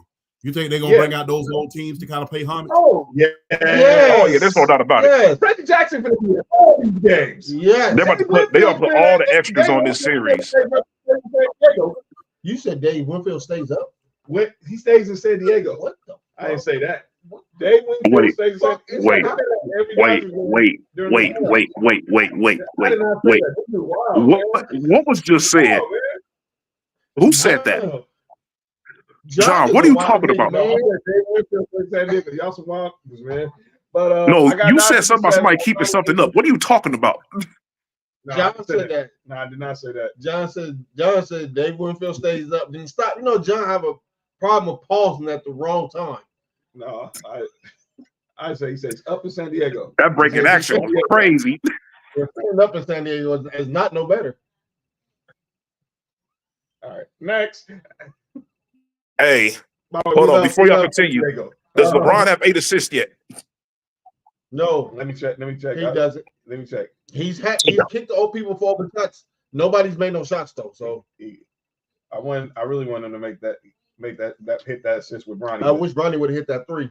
Anyway, go ahead, John. Oh, let's get to the picks right now. Hold on, I check LeBron's stuff. Okay, I'll get the ratings. So let's get ready to recap week 7 in the NFL. By the way, we would send some love. My boy SportsPSP. He was going to be on the show tonight. He's not fit. He's a little under the weather right now. He ain't got no assists. So really, yeah, he ain't no assists. That's the same. Hey, no. So send him some love, man. Thoughts and prayers to SportsPSP. That's my guy, man. Yeah. So we'll check in. We'll check in with him tomorrow. Make sure he's doing better. SportsPSP get real soon, bro. Yeah. My Broncos went to New Orleans on Sean Payne's return. The night Drew Brees got inducted in the Saints Hall of Fame, and we won 33-10. All right. Hey, so beat somebody like they stole some. John, you picked the that Broncos. game was pathetic. Nick picked the Broncos. I picked the Saints like a dumbass. Cody picked Spencer Rattler, there's no way. I picked the Saints. Chrissy picked the Saints. Tig picked the Broncos. Yeah, but he going against Bo Nix. They're the same quarterback. Never mind. What's the next game? I have to agree with that statement. Huh? I agree. Was the final game of the London series, Jaguars Patriots. The Jaguars only win overseas. They stayed there too. They won 32-16. The motherfuckers in international water returned to the Patriots. I picked the Patriots. Look at that. Yeah. Stupid ass team. And because they ain't worth a bucket of warm spit on U.S. soil. Wow, that's crazy, champ. All right, Sunday, let's go to March Bills. They defeated the Titans 34-10 in Amari Cooper's debut. Shout out to Keon Coleman for telling Amari Cooper which route to run. That's not what happened. That's what they make you look like. I know, but that's not. That was hate. That's not what happened. But the story looked better that way, so we can go with that way. Well, he did go to Bama, so never mind. All right, next game. Yeah, that's hate. Packers defeat the Texans 24-22. Shout out my man Brandon McManus. Went in there, got first game of the season, got the game-winning field goal. What up, Nick? Nick, you picked the Packers. I mean, John, you picked the Packers. Nick, can Jordan Love please stop throwing interceptions? No. Please. I mean, Patrick Mahomes throwing interceptions. I mean, everybody throwing interceptions. Except for Josh Allen, ironically. The only person that's not throwing interception is Josh Allen and Lamar at this point. So that's crazy. Josh Allen has not thrown an interception all season long. Facts. Oh, he's gonna throw one this week for sure. Why are you trying to jinx him? He for sure. I'm making a bet he throwing one this week. Who y'all play against? Seattle. Saquon's return to Brick City. Eagles beat the Giants 28-3. Everybody picked the Eagles. By the way, Saquon had more yards than the entire Giants offense. Everybody picked the Eagles. If anybody picked the Giants, Lord have mercy. Yeah, that was one of them down home Mississippi butt whoopers. You know, grandma wash that off. All right. In the game of the day in the 10 o'clock window, the Vikings, the Lions handed the Vikings their first loss, 31-29 in Minnesota. What a game. Lions won, right? Lions won 31-29. John and Nick, y'all picked the Lions. Y'all picked the Vikings. I got the Lions. Oh, there's a rumor. I don't know how true it is. They play each other Sunday, Thursday, Vikings play the Rams on Thursday. That's what the rumor is. Oh, you know what I'm talking about. Yeah. You know what I'm talking about then. Oh, yeah. There's a rumor that the Vikings and the Rams have been talking about a trade but the Vikings acquiring Matthew Stafford. That rumor's out there. Why? The Vikings and Rams face off Thursday night at SoFi. Why? Stay tuned. Why would they do that? 24 hours. Why? Because Matthew Stafford. I think they feel like that Sam Darnold's probably reached the ceiling. You know, I think he's having a good year. He's only had one bad game. But look who's the head coach. His former O'Connell was his OC that year when they won the Super Bowl with the Rams. But you just drafted McCarthy. That's what I was just about to say. I think it's a one-year deal because I think Stafford's guaranteed money is up after this year. But why would you even make that trade? He's still if anybody should make that trade, it should be the Miami Dolphins or the Raiders. I don't want my Georgia Bulldog coming nowhere near the Raiders. We already got one of them over there. Well, two of them. Yeah, free Brock Bowers, by the way. No, Brock Bowers cool where he at. Leave him alone. I don't want him going to the Dolphins. Oh yeah, that nigga the Dolphins be crazy. Yeah, and by the way, fuck the Dolphins if that story's true. Yeah, I think the Dolphins definitely take a look at Matthew Stafford. I think that will put them in contention. Contention for what? At least go to an AFC championship. All right, next game. Champs Falcons lost to the Seahawks 34-13. There is rumors that the Rams are making calls about Cooper Kupp. Seahawks 34-14. Wait. Time out. Now they're Brandon Bean. You couldn't wait one more week. For what? Cooper Cup over there with Buffalo be crazy. Go get him still. Hey. Come on now. He already made one big trade. That's too much. Hey, my Falcons, I mean, the reason why we lost that game, DBs did okay, but we just couldn't get the pass rush going. And, he just sat back there and picked us apart. So, I mean, Matt Judon is good. Grady Jarrett is good. We need one more piece on that pass rush. Y'all need some youth. I'm hearing a lot of rumors about coming to steal your guy, Nick Freeze, Max Crosby. And I'm hearing a lot of rumors about Myles Garrett. But I don't think he's not going nowhere. He just shut that down tonight. He's not going nowhere. I don't think the Browns are foolish enough to trade for Myles Garrett. They traded for Deshaun Watson. They foolish enough. I don't think anybody is dumb enough to trade Myles Garrett. If they are, then guess what? That franchise, in the great words of my grandfather, is going to hell in a gasoline suit quick. So, hey, speaking of the Browns, that's the next game. Bengals beat the Browns 21-14. Hey Nick, what the Rams looking for Cooper Cup? Probably a second. I think people are saying they should ask for, like DeMarco was saying today on the radio, they should ask for a second. But if I had to guess, I think you can get Cooper Cup for a fourth. You can get him for a fourth? I didn't get him for a fourth. I didn't get him less than what y'all got for the You holler at them, get them 2 fourths, you might have Cooper Cup. I didn't get him for a fourth. I think you definitely get him for a fourth. Everybody just shut up. Get him for a fourth. Everybody just shut up. What did you say, Nick? 2 fourths? Two fourths. Right? Look, that'll be my first offer. 2 fourths. Even to be a third and a fourth. Because he hasn't been playing the last 2 years. Because obviously because of injury, so his value is kind of down, and obviously I don't think there's much guaranteed money left on his contract. And the Rams said they're gonna take on they're gonna front the bill. They gonna front the bill? Yes. Let me text Brandon Bean real quick. They'll front most of the money. Wait. Whoa. Time out. No. I don't think y'all realize, John, you just said the Rams will take most of the money. Yes. They will take on most of the money if they trade. Before we continue, let's all make a prayer to the football gods that the Kansas City Chiefs don't call about Cooper Cup. Woo, boy. And they're one of the teams listed too. No, y'all better pray to the football gods. Never mind. I didn't even let's just do that. Ooh. DeAndre Hopkins would be a great addition for the Chiefs. I think that's what they're gonna go out there. Keep going, trade deadlines. Be a cheaper option too. Brandon Bean real quick.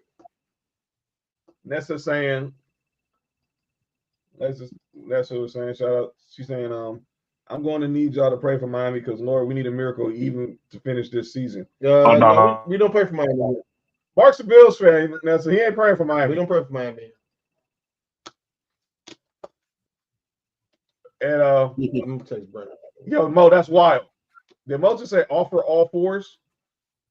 What kind of pup shit is this? Yo, Nick, what the heck you doing? He called himself a 3-way. That's wild. Mm-hmm. All right, wait. next game. Who just said somebody's a cut?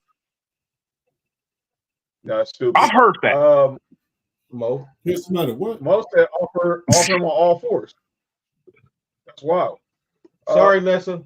We don't pray for Miami here. All right. But salute though. You heard? By the way, Nessa, we still Dodgers and everyone here picked the Dodgers. Sorry, we don't want to pick the Yankees. Don't want to pick the Yankees. You know what I'm saying? The Colts beat the Dolphins 16-10. See, and this is what happened when I picked the Dolphins. They fucking lose. Sorry, ass man. They had Tyler Huntley out there. I mean, you might well just have me out there. Who's coach quarterback? Dog. The same person. Anyway, go ahead. All right. Commanders defeated the Panthers 40-7. Of course, unfortunately, in this game, Jaden Daniels left with a rib injury in the first quarter, but it didn't matter because they were playing the Panthers. By the way, prayers and good speedy recovery to Andy Dalton. He was in a car accident. Him and his family were in a car accident today, but everybody seems to be okay. Yeah. Nobody was transferred to the hospital. So what about and Marcus Mariota comes in there and gets 40 points. What about Jaden Daniels? How's he doing? He didn't play. Oh, he's fine. He's fine. They say he's week to week, so he might be good to go Sunday against the Bears. They were playing the Panthers, and they said, "Go ahead and sit down." Pretty much. Exactly. Ryan Poles just texted him. All right, next game. I wish Brandon Bean to text me, so I tell him to go get Cooper Kupp. The Rams beat Knicks Raiders 20-15, and man, Nick Freeze is my bro. Nick Freeze is my bro, man. Mm-hmm. I gotta say that he's our brother, man. Right, that's my guy. That's my guy. And and as a Broncos fan, you don't hear me say too much sadness, right? But Nick Freeze is an expression because this is my brother. I felt bad for him when Gardner Minshew got that. When Gardner Minshew went in there, dog. That means, and I'm still trying to figure this out. How y'all compared to Ryan Fitzpatrick? Oh, I don't know. Champ, when have you ever seen a quarterback get called for a false start? Oh, I did last year. With Desmond Ritter, I saw that last year. So you know exactly how I feel. No, wait. Yeah, yeah. He did that last year. He did it twice in one game. Wait, yes, and we just signed him. Hold on, wait, Nick, stop. Champ, who did you just say? Desmond Ritter last year when he played for my Atlanta Falcons, he did that twice in one game. Cool. Nick, who did y'all just sign? Desmond Ritter. And he can't pass gas if you fed him beans all night long. So guess what? So, Champ, dog. Champ. No, this is how horrible he is. No, he is terrible. This is how horrible he is. The defense, I'll never forget the Monsoon Bowl. We went to Carolina. The defense held Bryce Young in that offense to 3 field goals, and we still lost the game. Didn't even get past midfield. Fumbled in the end zone when he finally made it. Chiefs beat the Niners 28-18. Obviously, Brandon Ayuk out now with a torn ACL and MCL. Good news, Debo's out of the hospital with the pneumonia-like symptoms. George Kittle's dealing with a sprained foot. Christian McCaffrey won't be back till after the bye week. Mark. Patrick Mahomes played awful, and they still won by 10 points. And he did an angry run on Mustafa. Mark. Huh? Patrick Mahomes has to be one of the luckiest quarterbacks ever. This dog, he is blessed with the best defensive coordinator in the league. This nigga plays terrible. He plays terrible and gets a pass. All because they won. I got a question, Nick, and this might be controversial before we get to we got 3 more games. By the way, Steelers. Everybody's talking about Eric Bieniemy when Eric Bieniemy to get a job. Why the hell no one say anything about calling Steve Spagnuolo? John, I'm going to tell you why. Because Steve Spagnuolo knows that him as a head coach is not going to work. It's already happened. I agree. He's accepted the fact that I am a great defensive coordinator, and that's it. He's the new Wade Phillips. Yeah. And the thing is, John, why would he leave? He's in the perfect situation as a defensive coordinator. You're in the perfect situation. You're going to have the best quarterback in the league on the other side of your defense every year. Makes your job a billion times easier. Why would he leave? He'd be an idiot to leave, especially knowing that he's not going to do good as a head coach. He's making a business decision, and he is a genius for it. And you have an offensive genius on the other side as the head coach calling plays. He literally is a dream team coaching tree all up over there. You might quite possibly have the best offensive play caller with the best defensive play caller in the league. Come on, man. Sunday night, the Steelers. Oh, everybody picked the Chiefs. I don't know about that. The Steelers. John, you're going crazy right now. Well, in Russell Wilson's first game, beat the Jets 37-15. Let me let everybody know. The Jets were up 15-6. And Russell Wilson led an offense that gave up 31 unanswered. And y'all were questioning Mike Tomlin. And wait till I'll say the rest for calling down names. I'm just gonna say it now. Don't ever question Mike Tomlin again. I'm done. But Devontae Adams, question. Yeah. Man, one game. I'm not gonna say nothing about Devontae Adams because it's gonna sound like I'm hating. I'm gonna let y'all go ahead and talk shit about him. All right. Monday night, the Cardinals beat the Chargers 17-15. I'm not gonna put the cards. Oh, no, I'm not. Cody put the cards. And then the Ravens defeated the Buccaneers 41-31, and unfortunately, Chris Godwin left that game with a dislocated ankle in garbage time. And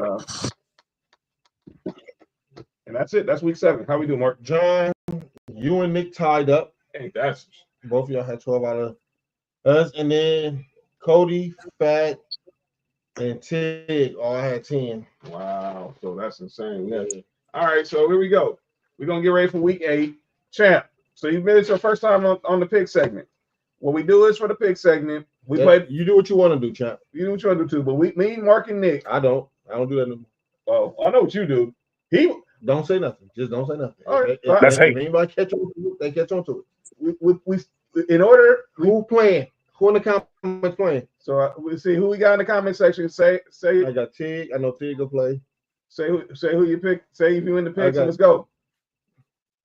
And just watch, champ. We got you in here, champ, already. All right, we're gonna get started. If you want to get in the pick segment, let us know now so we can get started. We're gonna wrap the show up and get ready. All right, Sam said Lay, Sam. Whoa. So Lay and Sam. Sam. Lay. One more. All right. Uno más. Going once. Going twice. All right, let's go to game week. Let's go to in fact. We ain't gonna say nothing. We ain't gonna say nothing about Georgia whooping Texas ass. All right, that's cool. That's 8. I'm lazy. I'm picking teams today. Okay. Tiggs. I'm picking Tig being lazy. I'm in. All right, so that's it. Thursday night. Vikings, Rams at SoFi. It could be possibly, if rumors are true, one of Matthew Stafford's last games as a Ram. They have 2 more games up before the trade deadline. I will start with you. All right, Tig said Tig's in. Put Tig. I got Tig already. All right, so we're good. All right, Nick's back. Tig got the Rams. Of course. And then I'm going to say this. I'm going to see if I can catch on my pattern. Lay got the Vikings. I'm going to see if I can catch my pattern. Excuse me? What we doing? Pattern from my picks this week. We got Thursday night. Rams Vikings. Randy Moss. Everson Griffin. All right, Nick. We on that early, huh? Dog, all I said was somebody who played for him. We all right. I don't worry about. I got Herschel Walker. Yeah, Mike Evans is out too with a hamstring, so Baker Mayfield is going to be down his top 2 receivers. Sam said Rams, of course. He about to be trash all over again. I'm assuming Fag going to say Rams. He ain't picking the Vikings. I don't know who you gonna pick. All right, champ. Who you got? Rams or Vikings? Joy Browner. Say it again. Y'all was picking old school players, so I just said Joy Browner from the Vikings, right? Yeah. All right. Okay. You caught on. But pay close attention to what Mark is. Pay close attention to Mark. All That's right. Next game. That's 8. I'm just because Champ don't know. Because Champ won. That's 8, John. All right, we got Jets Patriots. Jets. It's not the next game. Well, that game is mine specifically because that's the 1 o'clock window. Jets Patriots. The Jets are -7 in 5. Can I pick nobody? Give me Darrelle Revis. Oh, Jets. Oh, Mo said you want in. Vinny Testaverde. DM me your picks because we ran out of paper. So just DM me your picks for the week and I'll write them down. Mark Sanchez. All right, so not Steve Grogan. All right, so Lay got Patriots. Sam says Steve Grogan. Oh, hold on. Wait. Who did Pat say? Well, he said Vikings last game. Vikings, okay. All right. Says Patriots. Sam says Steve Grogan. No, I didn't. He did. No. Sam said it. Who you got, champ? Vinny Testaverde. He got the Jets. All right, so you got the Jets. Yeah, I said Revis. Nick, who you got? Oh, Mark Sanchez. Mark Sanchez. Give me Jordan Jenkins. I said All right, Ronnie Knott. there we go. All right, who did they say? She said Patriots. Patriots. Okay. Hey, I'm shocked. Who Sam said? Steve? Sam said Steve Rogan. I'm surprised you didn't say Harrison. Who Tig said? Jets. Tig said Jets. All right, next game. Or Danny Woodhead. Bengals -2.5 in Cincinnati. Where they playing at? In Cincinnati? They're in Cincinnati. Is Cincinnati healthy? It looks like it. I got. We got Chris Doman. Fat, relax. Anthony Munoz. All right. I'm trying to see what you going on. You got Bengals. I'm trying to see what you got going on. Give me AJ Green. Tig says Eagles. I got Keith Rivers. See? All right, Nick. All right. Sam said Ocho Cinco and Corey Dillon. Okay. They said Eagles. They said Eagles. And then Champ. Tim Cromrye. Say it again. Tim Cromrye. So you picking the Bengals? Bengals all know, sir. Oh, you picking the Bengals. All right. Next game. Bengals, okay. Packers, Jaguars. Packers -4.5 in Duval. Okay, give me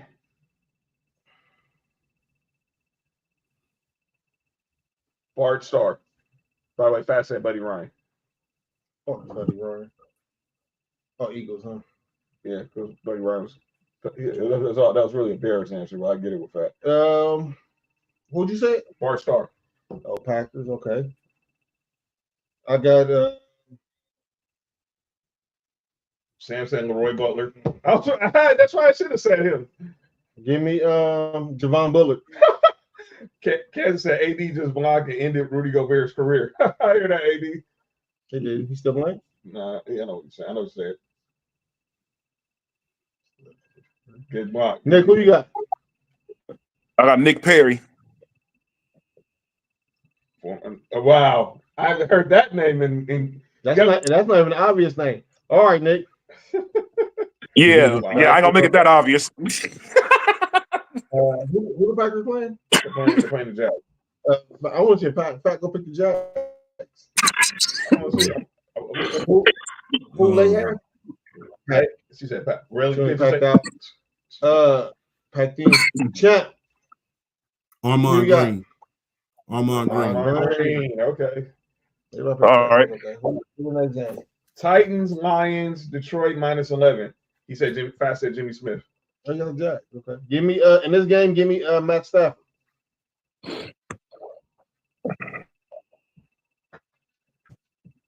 Megatron.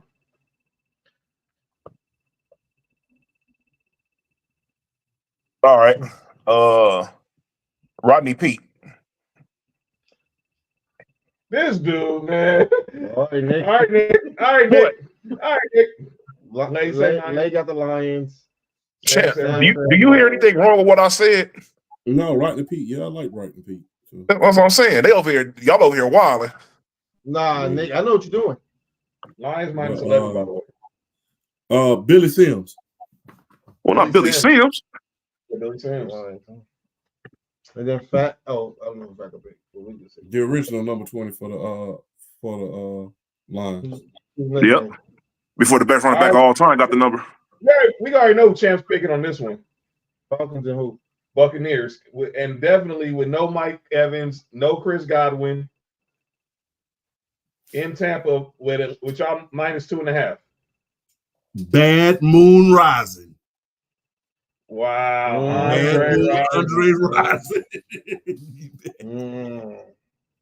Prime time. Showtime, prime time. Bad Moon Rising. Oh, he picked the Lions. Oh, he saw Hammer was at the Colorado game the other day. Who Hammer was at the Colorado game? MC Hammer was. I said MC Hammer was at the Colorado. I didn't say somebody's Hammer. What's wrong with you? Hey, y'all see when that nigga was over there gyrating around in the Speedos and the Murder Ones in that video? Dog, that was the pumps in the bump. Why you always got to be so? Why you- Video. That was the first one. No! Hey, that nigga was You know, hey, that nigga was gyrating around, giving niggas high fives with a Speedo on. That shit was crazy. Bruh. Hey, Nick, that was the first puff party. That was the puff party. That's the inspiration. They played the Falcons, They right? played the Falcons like. By the way, Who's playing the Falcons and who? Pac was in the studio with Hammer. Tampa Bay. Pac was in studio with the Hammer. When Hammer recorded it, he was in the studio with him. Man, that's crazy. All right, I got Lorenzo Carter. Hey, All right. I got Keyshawn Johnson. Six said Atlanta. Obviously, I'll say Atlanta. You got Bucks. Okay. Late Who would pick. you say? I'll say Dion. Prime time. I got Falcons. Oh, hey, you picking? No, you pick. You put the offensive line in here. All right. Who would I say? Falcons, and then Sam said the Bucks. Sam said Bucks. Lay said Falcons. Tig said Falcons. Okay. And Actually, you know something? No, I changed my mind. Baker. I said Tony Gunby. What'd you say? You heard What'd me? you say, Nick? I changed my mind. Let me get Sam Baker.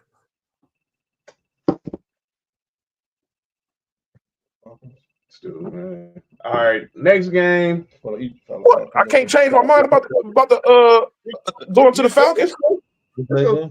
Is Cardinals Dolphins. But Cardinals Dolphins in Miami -3, and it sounds like Tua is going to play. So Tua's playing. That's what it sounds. Yeah, that sounds he's going to be ready to go Sunday. I want to go Dolphins badly, but I think I'm just going to go Larry Fitzgerald. Wait. I can't. Wait, take it back. I can't pick Larry Fitzgerald. I can't pick Larry Fitzgerald. He's not. Kurt Warner. Trunks said two a better play. I read what you say, Trunks. Lay says Miami. Tig says the Cards. Who you got, John? I said Kurt Warner. Sorry. Oh. I know you don't. I know he's not one of your favorite quarterbacks. But yeah, Channing. Sam said Channing Crop. Whoa, yeah, that dude. Yeah, he's that nigga's a weirdo. I got Matt Leinart.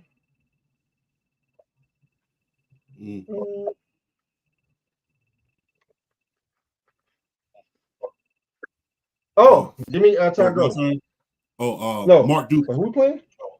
Mark Duper. Dolphins Cardinals. You got who you said? Oh, Cardinals. Yeah, I said Cardinals.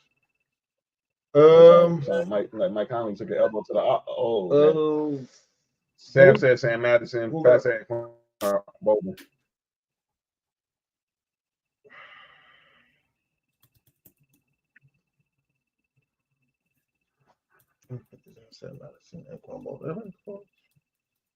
All right. Next game. Channing Crop. Oh no. Channing Crop. And then Fat Pig and Anquan Bolt. He picking Cardinals. Sam picked Dolphins. You guys think Tua should wear the Guardian cap? Of course he should, but that's his choice. Madison Dolphins. That's his choice, Frank. Lacey. Of course, Lacey said she picked the D. Yeah, she's sticking with Coach Hodges. She's sticking with the D. Who Tig picked? Tig said the Cardinals. All right, next game. Champ, do you hear them? What's that? Do you hear what they're saying? About what? These dudes are insane, especially Mark. Mark, I heard that. Nobody heard anything, Nick. Nah, right, talking about somebody chose a D. Yeah, I heard that. Ravens, Browns. Obviously, no, they're going with the Browns are going with Jameis now. Give me Mike Bobo. I'm with you, Candace. It's his choice. I saw this dude last night on the Manny Cast, so give me Ed Reed. Ravens, okay. They got Ravens. Tig got Baltimore, of course. I know that's. I think everybody gonna pick the Ravens. Yeah. Who you got, champ? Jonathan Ogden. UCLA's on right here. Nick, who you got?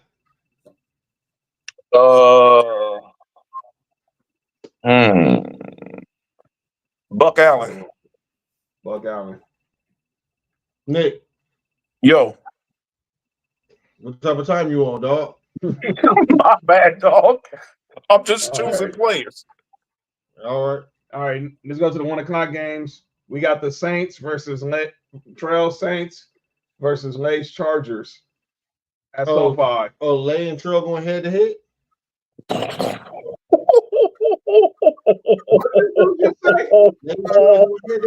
No, this didn't, man. Aren't they playing against each other? No. They're gonna be gawking the screen together. You think they're gonna be on the screen together? Maybe I said they're gonna be gawking the screen together. Yeah. Oh, they be gawking. Yo, that's wild. What? John, stop. Get your mind out the gutter, dog. That's not what I'm talking about. Gawking means staring. Chargers. Lay said someone needs to mute Mark, please. You got Chargers. Fast Antonio Cromartie. You got me, you make it. Yeah. Fast Antonio Cromartie and his kids. Give me Lad McConkey. Hey man, he the one that couldn't name him on Hard Knocks, not me. Give me Lad McConkey. Champ, who you got? Let me see. Don Coryell. Rest in peace. Chargers coach Eric Coryell. And who they playing again? Oh my hell no! Spencer had Rattlers involved. Never mind. I think they said Derek Carr is gonna. I think they're gonna have Derek Carr back Sunday. Anyways, I don't think they're gonna do it. Hey, I'm picking. I got Junior Seau. Rest in peace.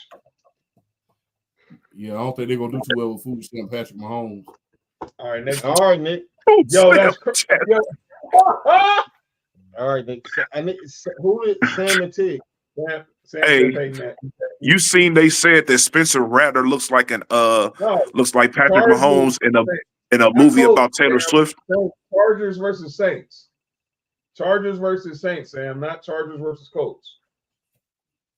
Fuck out of here with all three of them teams. Who the Tig said? Tig said, what do you got? Oh, Tig didn't pick it. So Tig and Sam and pick Jay. All right, but next game, I got Sam said Ricky Johnson. Oh, Ricky Jackson. Sam said that? Jesus Christ. He said Ricky Jackson, and then Tig said Chargers. All right, so he said took it back on that one, man. I like that. The Dome Patrol. All right, next game. I'm the Dome. Relax. All right. Mark your Bills. I got a shirt that say that. That's a wild shirt. That's a wild name. What? Hey, if you ever want to laugh, hey, let me tell you something. If you ever want to laugh during the day, check your DMs with Nick Free. We know. Hey man, I'll be at work dying laughing. Mark your Bills versus the Seahawks in Seattle. Is DK playing? No, I don't think he's playing. Like, she says Dick playing. What? What I say? Oh, and that what she said right there. But she DK. She said, but oh, cool. Yeah. Okay. Dog. Bill. I'm going to say he said Andre Reed. I'll say Thurman Thomas. Wait, my bad. It's Seahawks and who? Bills. Oh, come on now. Give me Jake Fromm. Could say any other person. The juice. Lane, get out of here. All right, take the Bills. Lane, get out of here. Oh my Lord. All right. Cornelius Bennett. Cornelius Bennett. I just got his jersey, you heard? I just got his jersey. Cornelius Bennett's jersey. I can't wait. Yep. Nice. And I got a Henry Jones coming down too. Nice. Yo, Nick. Nick, what the heck is wrong with you, dog? Lay, that's hate. Y'all some wild individuals. Lay, that's hate. Next game. Champ, who you got? He said Cornelius Oh, Bennett. Cornelius Bennett. He said Cornelius Bennett. I started talking about earlier. My bad, champ. All right. My Broncos versus the Panthers. You need no Sean Moreno. You said who? Who'd you say, champ? Neil Smith. Neil Smith. That's right. Lay? Mm-mm. Do you guys have room for a third seat there, Jonathan? Who is it? Oh, y'all and who? The Panthers? Yeah. Oh, give me no Sean Moreno. Champ. Bailey. I thought you was picking champ. No. Well, that's another champ from he's another champ from Georgia. So same thing. Yeah, I got to go by my real name when we met Champ Bailey. I'm gonna start, and when we met Champ Bailey, I'm gonna just start going by my real name. So, yeah, I hear that. I hear that. When you're in Athens, you gotta say we in Athens. You can't say. Nick, who you got? CJ Gable. Wow. I picked the Panthers when they played the Raiders, and I'm picking talk about a rabbit out the hat. And first and foremost, fuck CJ Gable too. He went to one of my rival schools, but he went to USC, so he made up for it. Who did Sam say? Sam said Steve Atwater and Terrell Davis. Oh, so he got y'all. And Bella said Lay can have her map. Who? And then next game, the battle of the top two picks. Hopefully, when we get the Bears and the Commander. Yeah, that's wild. Bears, Commanders from the nation's capital. Doug Williams. You say Doug Williams? Mm-hmm. I'm gonna say Darryl Green. Had his number retired last week, by the way. Shout out. That should have been done a long time ago. Tig says Commanders. Wait, what's the team? Commanders and Bears. Oh, Bears. Fat said Bears. What did Fat say last game? Oh, last game, Fat said Jay Cutler. He said Big Broncos. Broncos, okay. And Nick, who'd you say? Who the Bears playing against again? Commanders.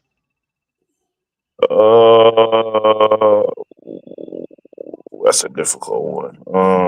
That's gonna be actually a very good game. Let me get Fred Davis. Fred Davis. That's my mailman, ain't it? Fred Davis. I'm just saying. Give me Champ Bailey. Relax. Wow, that's crazy. That's right. He did. That's where he started. Oh, all right, my bad. You said Nick said Washington. Who'd you say? I said Darryl Green. Sam said Darryl Green and Chris Samuels. Washington. Who said that, Sam? Sam said Washington. Who Tig said? Tig said Washington. Tig said Washington. Sam, and Lay said who? Champ is a Falcons fan, Lay. Lay said Commando. He said Commando. Okay. And then we already know Fat picking. All right, who Champ said? Champ, who you got? Which team? Which team you said? Bears, Commanders. Oh, I said Doug Williams. Oh, that's right. You did say Doug Williams. You said Doug Williams in the beginning. Yeah, Doug Williams. All right. And Lay said, sorry to hear that you're a Falcons fan. All right, Knicks Raiders versus the Chiefs in Vegas. Oh God. Chris Samuels, to Monique, I didn't know that. Derek Thomas, rest in peace. Wait, who playing? Chiefs Raiders. Woo. Marty Schottenheimer. Rest in peace. Marty Schottenheimer. Champ said Marty Schottenheimer too.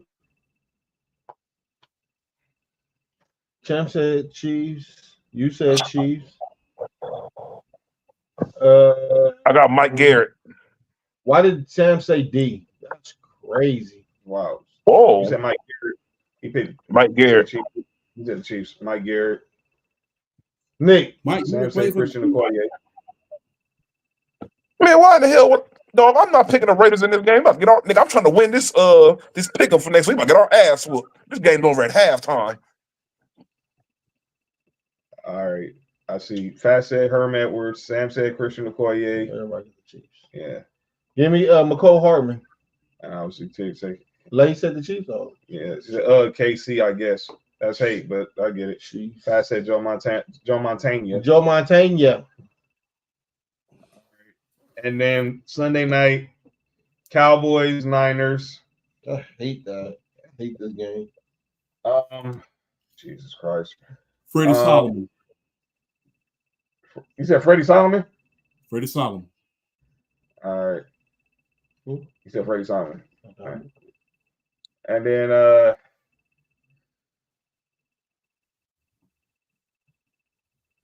Patrick Willis. You're the 49ers? Yeah. Is Kittle playing? He's week to week, but we won't know until probably won't know until Sunday. Is Debo playing? If he, No, he's not the hospital, so he's probably a game time decision too. The only one we know who's not playing for sure is McCaffrey, and obviously Brandon Ayuk's done for the year. I got Everson Griffin. Is Jennings playing? Tig said Cowgirl. Tig said Cowboys. Champ, please. Oh, Yeah, I Champ said said Freddie Solomon. pretty set him up. Lay said the Niners. Fat said Ken Norton. Which one, Fat? That's retarded. I mean, you can't say that shit. You can't say no more. Which Ken Norton Jr., Fat? It doesn't matter. It's the Cowboys. Don't matter. It's the Cowboys. Fat, you gotta be specific. Ken Norton Jr. for which team? Forget he played for both. It's the first time we had that the entire segment. All right, and then Monday night. Give me Garrison. He said Ricky Waters. Oh, excuse me, Ricky Waters. He was picking Niners. And they picked the 49ers. Huh? You picked the Niners? Lay said Debbie does Dallas. Hell no, I picked the Cowboys. I said Everson Griffin. No shit. Lay says Debbie does Dallas.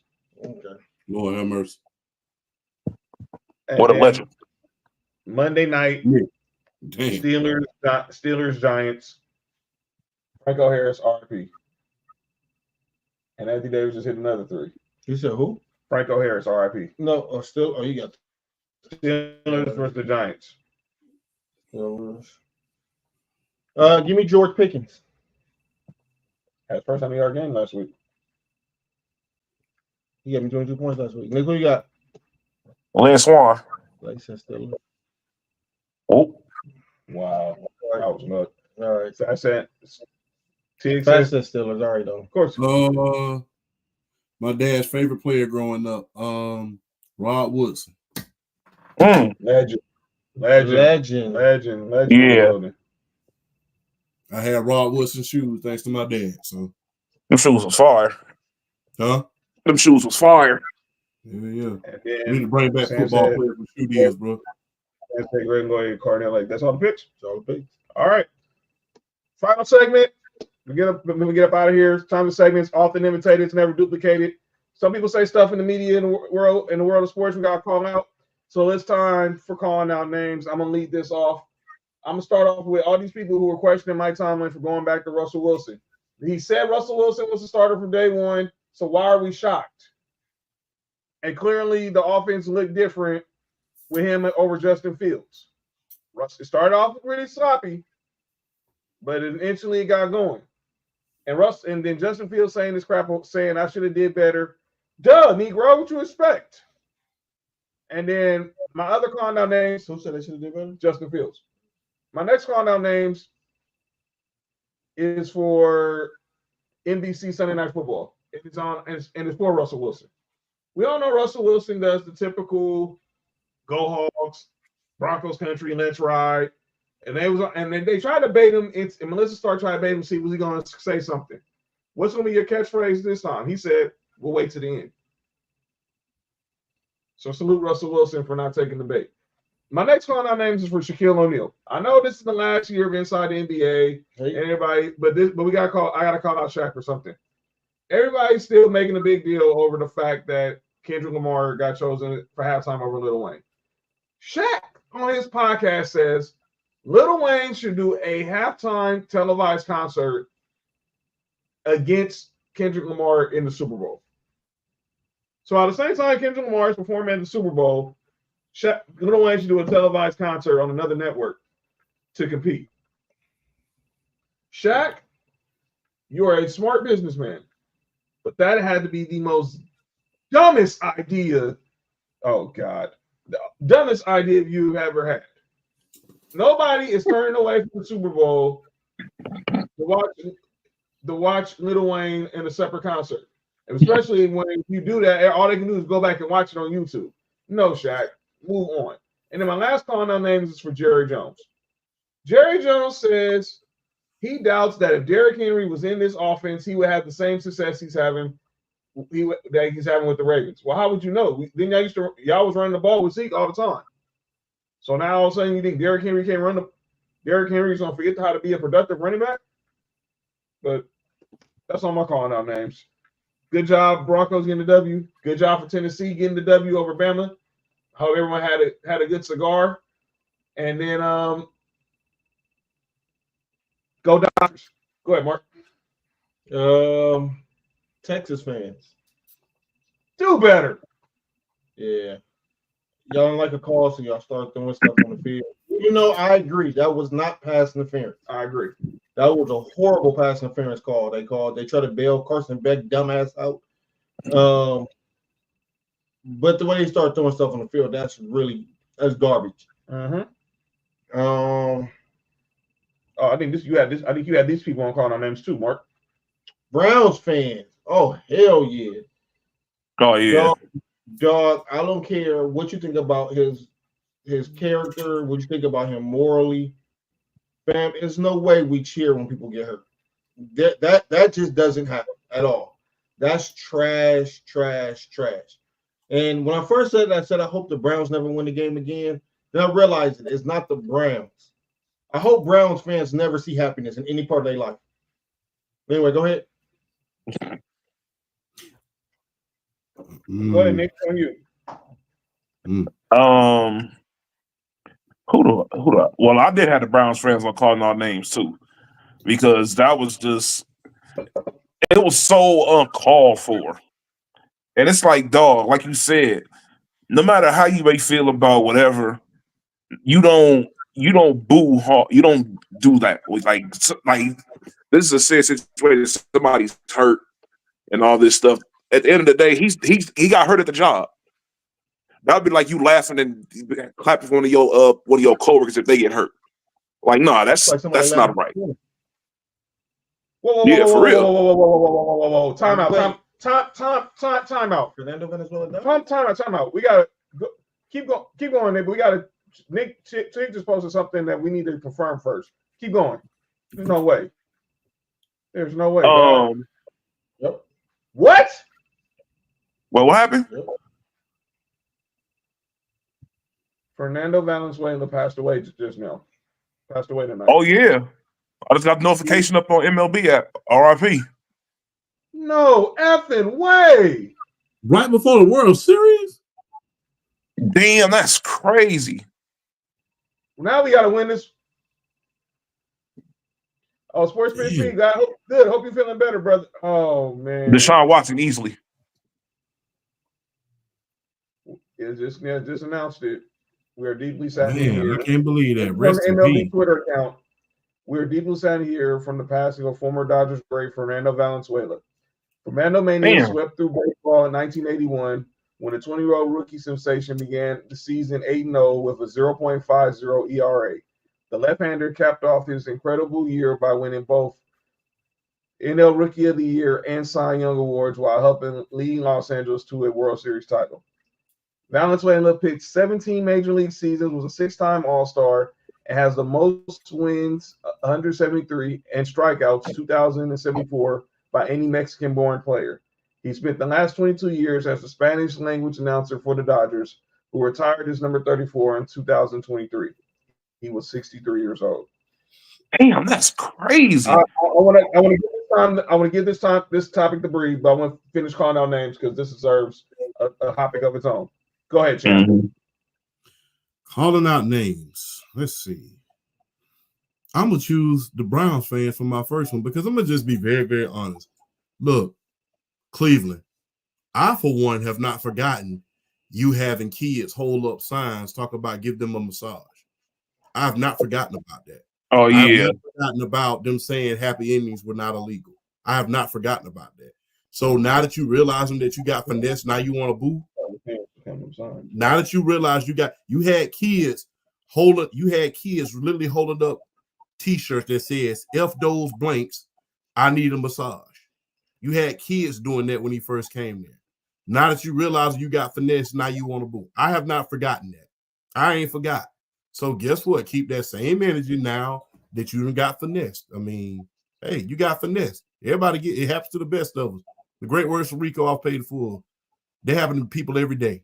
But the thing is, you want to boo somebody, you should have been booing when you first got them, when you knew about all that stuff that was going on. Instead of having kids. And it wasn't just if adults was doing that, fine. Okay, you can have your opinion. But y'all was literally out there having kids hold up those signs. So guess what? I don't really care about what Cleveland fans have to say. Shout out to PSP. Time for Deshaun Watson to take Bill Clinton's advice. But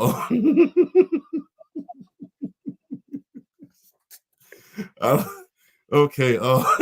With the cigar? No, man. Hey, what did he put in? Never mind. Take him to the Oval Office. But another calling out names. Every last one, and I do mean every last one of you commentators, every last one of you sports personalities, and every last one of you guys on ESPN who said we was going to Austin, Texas, my Georgia Bulldogs, in order to get slaughtered. Yeah. And we came out there and beat them like they stole something. We beat them like they stole something. We checked them, cashed them, and charged them a fee. So guess what? Hey, welcome to the SEC, Texas. We did that in spite of the referees and Carson Beck. Exactly. So when your quarterback threw 3 interceptions, 3 horrible interceptions, and was darn near 4. Well, no, it was 4 interceptions because one got called back. One got called back. No, 4. No, they stood up. They changed the back. That's what they changed it back. It was 4 interceptions. You threw 4 interceptions. So your quarterback threw 4 interceptions. So I mean, and you still couldn't get the job done. Quentin Ewers, in the great words of Chuck D, don't believe the hype. Because every time I see him in the big game, he's folded up like an accordion. And ladies and gentlemen, that's calling out names. Let's just go ahead and close this out. He said like Bill Clinton with fake Clinton saxophone on Arsenio Hall show. That's crazy. Oh, y'all really believe he did that? Huh? Anyway, go ahead. Hold on, John.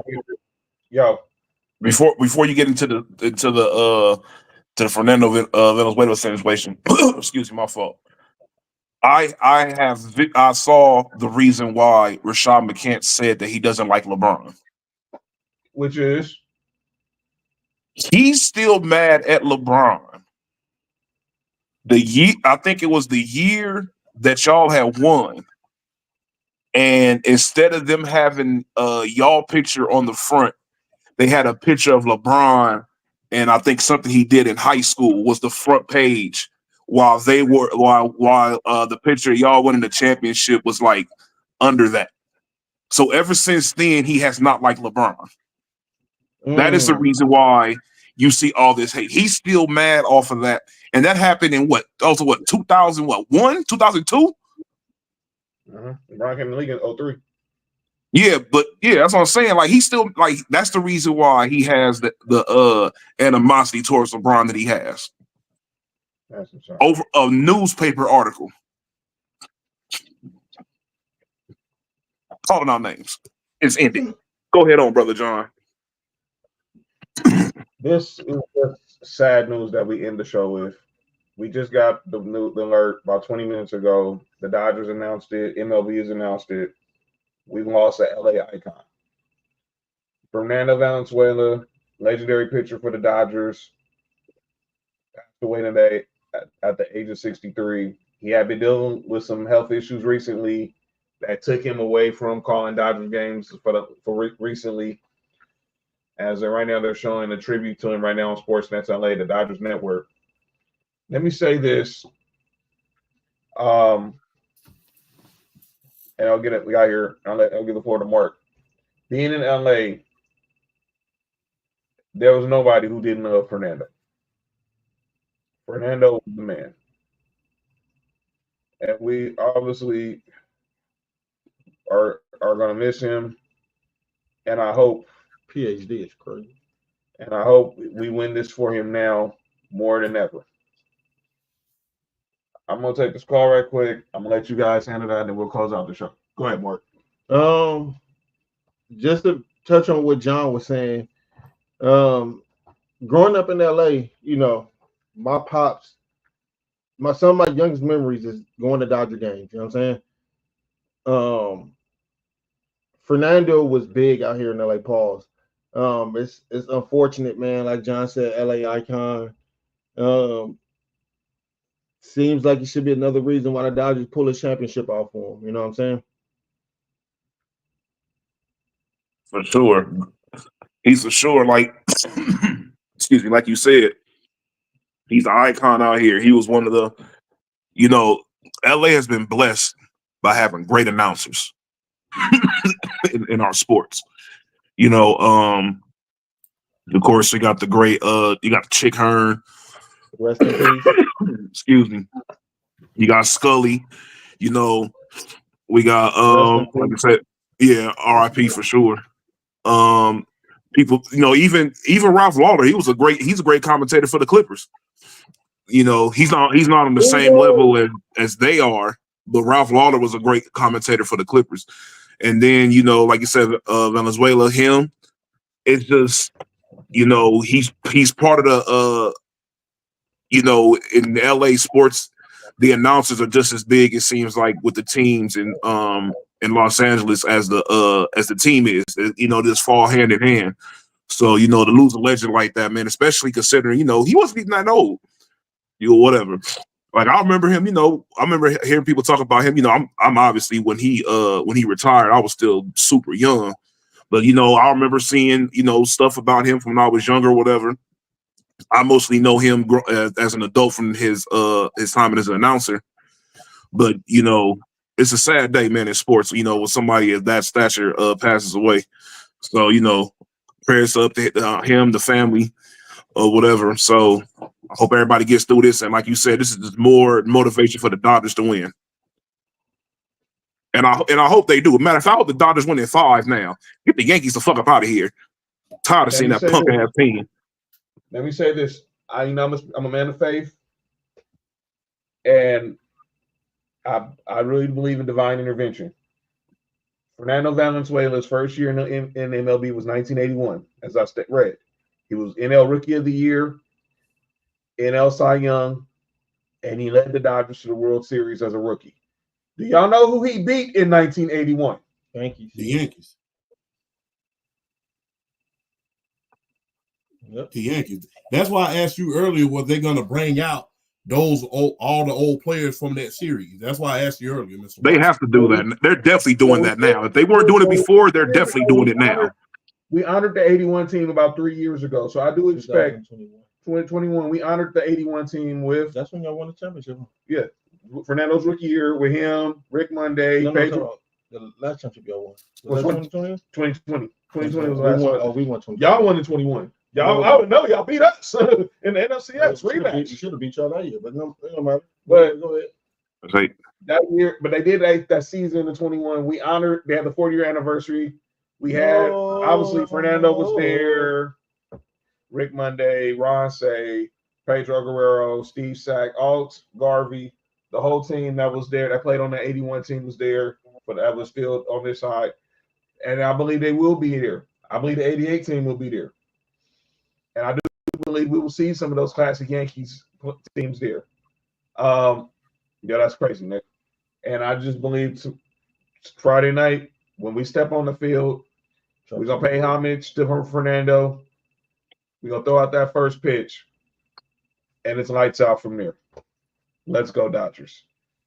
We're going to do this for you. We're going to do this for you, Fernando. I hope you, Vin, will sort of y'all in blue heaven right now. Tell our pops and mom and Mark's mom and pops we said what's up. And we out. All right, y'all. Thank our man Champ for joining us tonight. SportsPSP, we hate to see that you had to miss the show. We hope you're getting better. Glad you joined the comment section. We'll check in with you tomorrow. Make sure you're straight, little brother. Friday night, we'll be here for game 1 of the World Series. We'll be here for obviously continuing the NBA opening week. I want to let y'all know something crazy. Friday night in LA at 5 o'clock, we got game 1 of the World Series with the Dodgers and the Yankees. At 7 o'clock, Lakers, Suns at Staples Center. At 8 o'clock, USC, Rutgers at the Coliseum. If you're in LA, stay away from downtown if you have to. Hey, if you're going down LA, please go before sunrise. Never tell a girl to stay away from downtown. Question. LA. Yeah. Good question. Because I'm just asking because down south, the stadiums are kind of in neighborhoods somewhere. You can park somewhere, in the neighborhoods, and you can walk to the stadium. No, are those stadiums within walk? Okay, I'm about to ask. Well, those because I know Mercedes-Benz Stadium is right next to State Farm Arena in Atlanta, so that's the reason why I asked. I mean, is Dodger Stadium close to Staples? Dodger Stadium is in the neighborhood, but it's nowhere near Staples Center. Staples Center and the Coliseum are maybe like 10 minutes apart on one street, Figueroa. Downtown on Friday. Oh, that's right. By the way, happy birthday. Wait a minute. This Friday? I thought that was next Friday. I know Blake's birthday is coming up. But they're 10 minutes away from each other? Yeah. Staples Center and the Coliseum are Dodger Stadium is out the way. The traffic. And then okay, because I was about to say you better put that Apple Watch on and get them damn steps in. No. The other side of town, in Inglewood at SoFi, Roosevelt and Garfield are having the East LA Classic. That game is always that's a big ass game out there. That game has history to it. There's a what? He said a cop? History.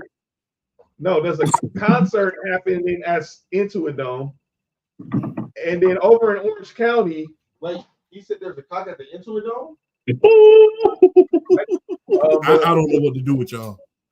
But there's a concert going on into it, Dome. I don't know who's performing. But then over in Orange County, Bosco is playing Modern Day. Shout out to Legion. Our grandson plays for Bosco Christian. So if you're in LA, if you're in downtown LA, just you're being warned. Traffic's gonna be crazy that day.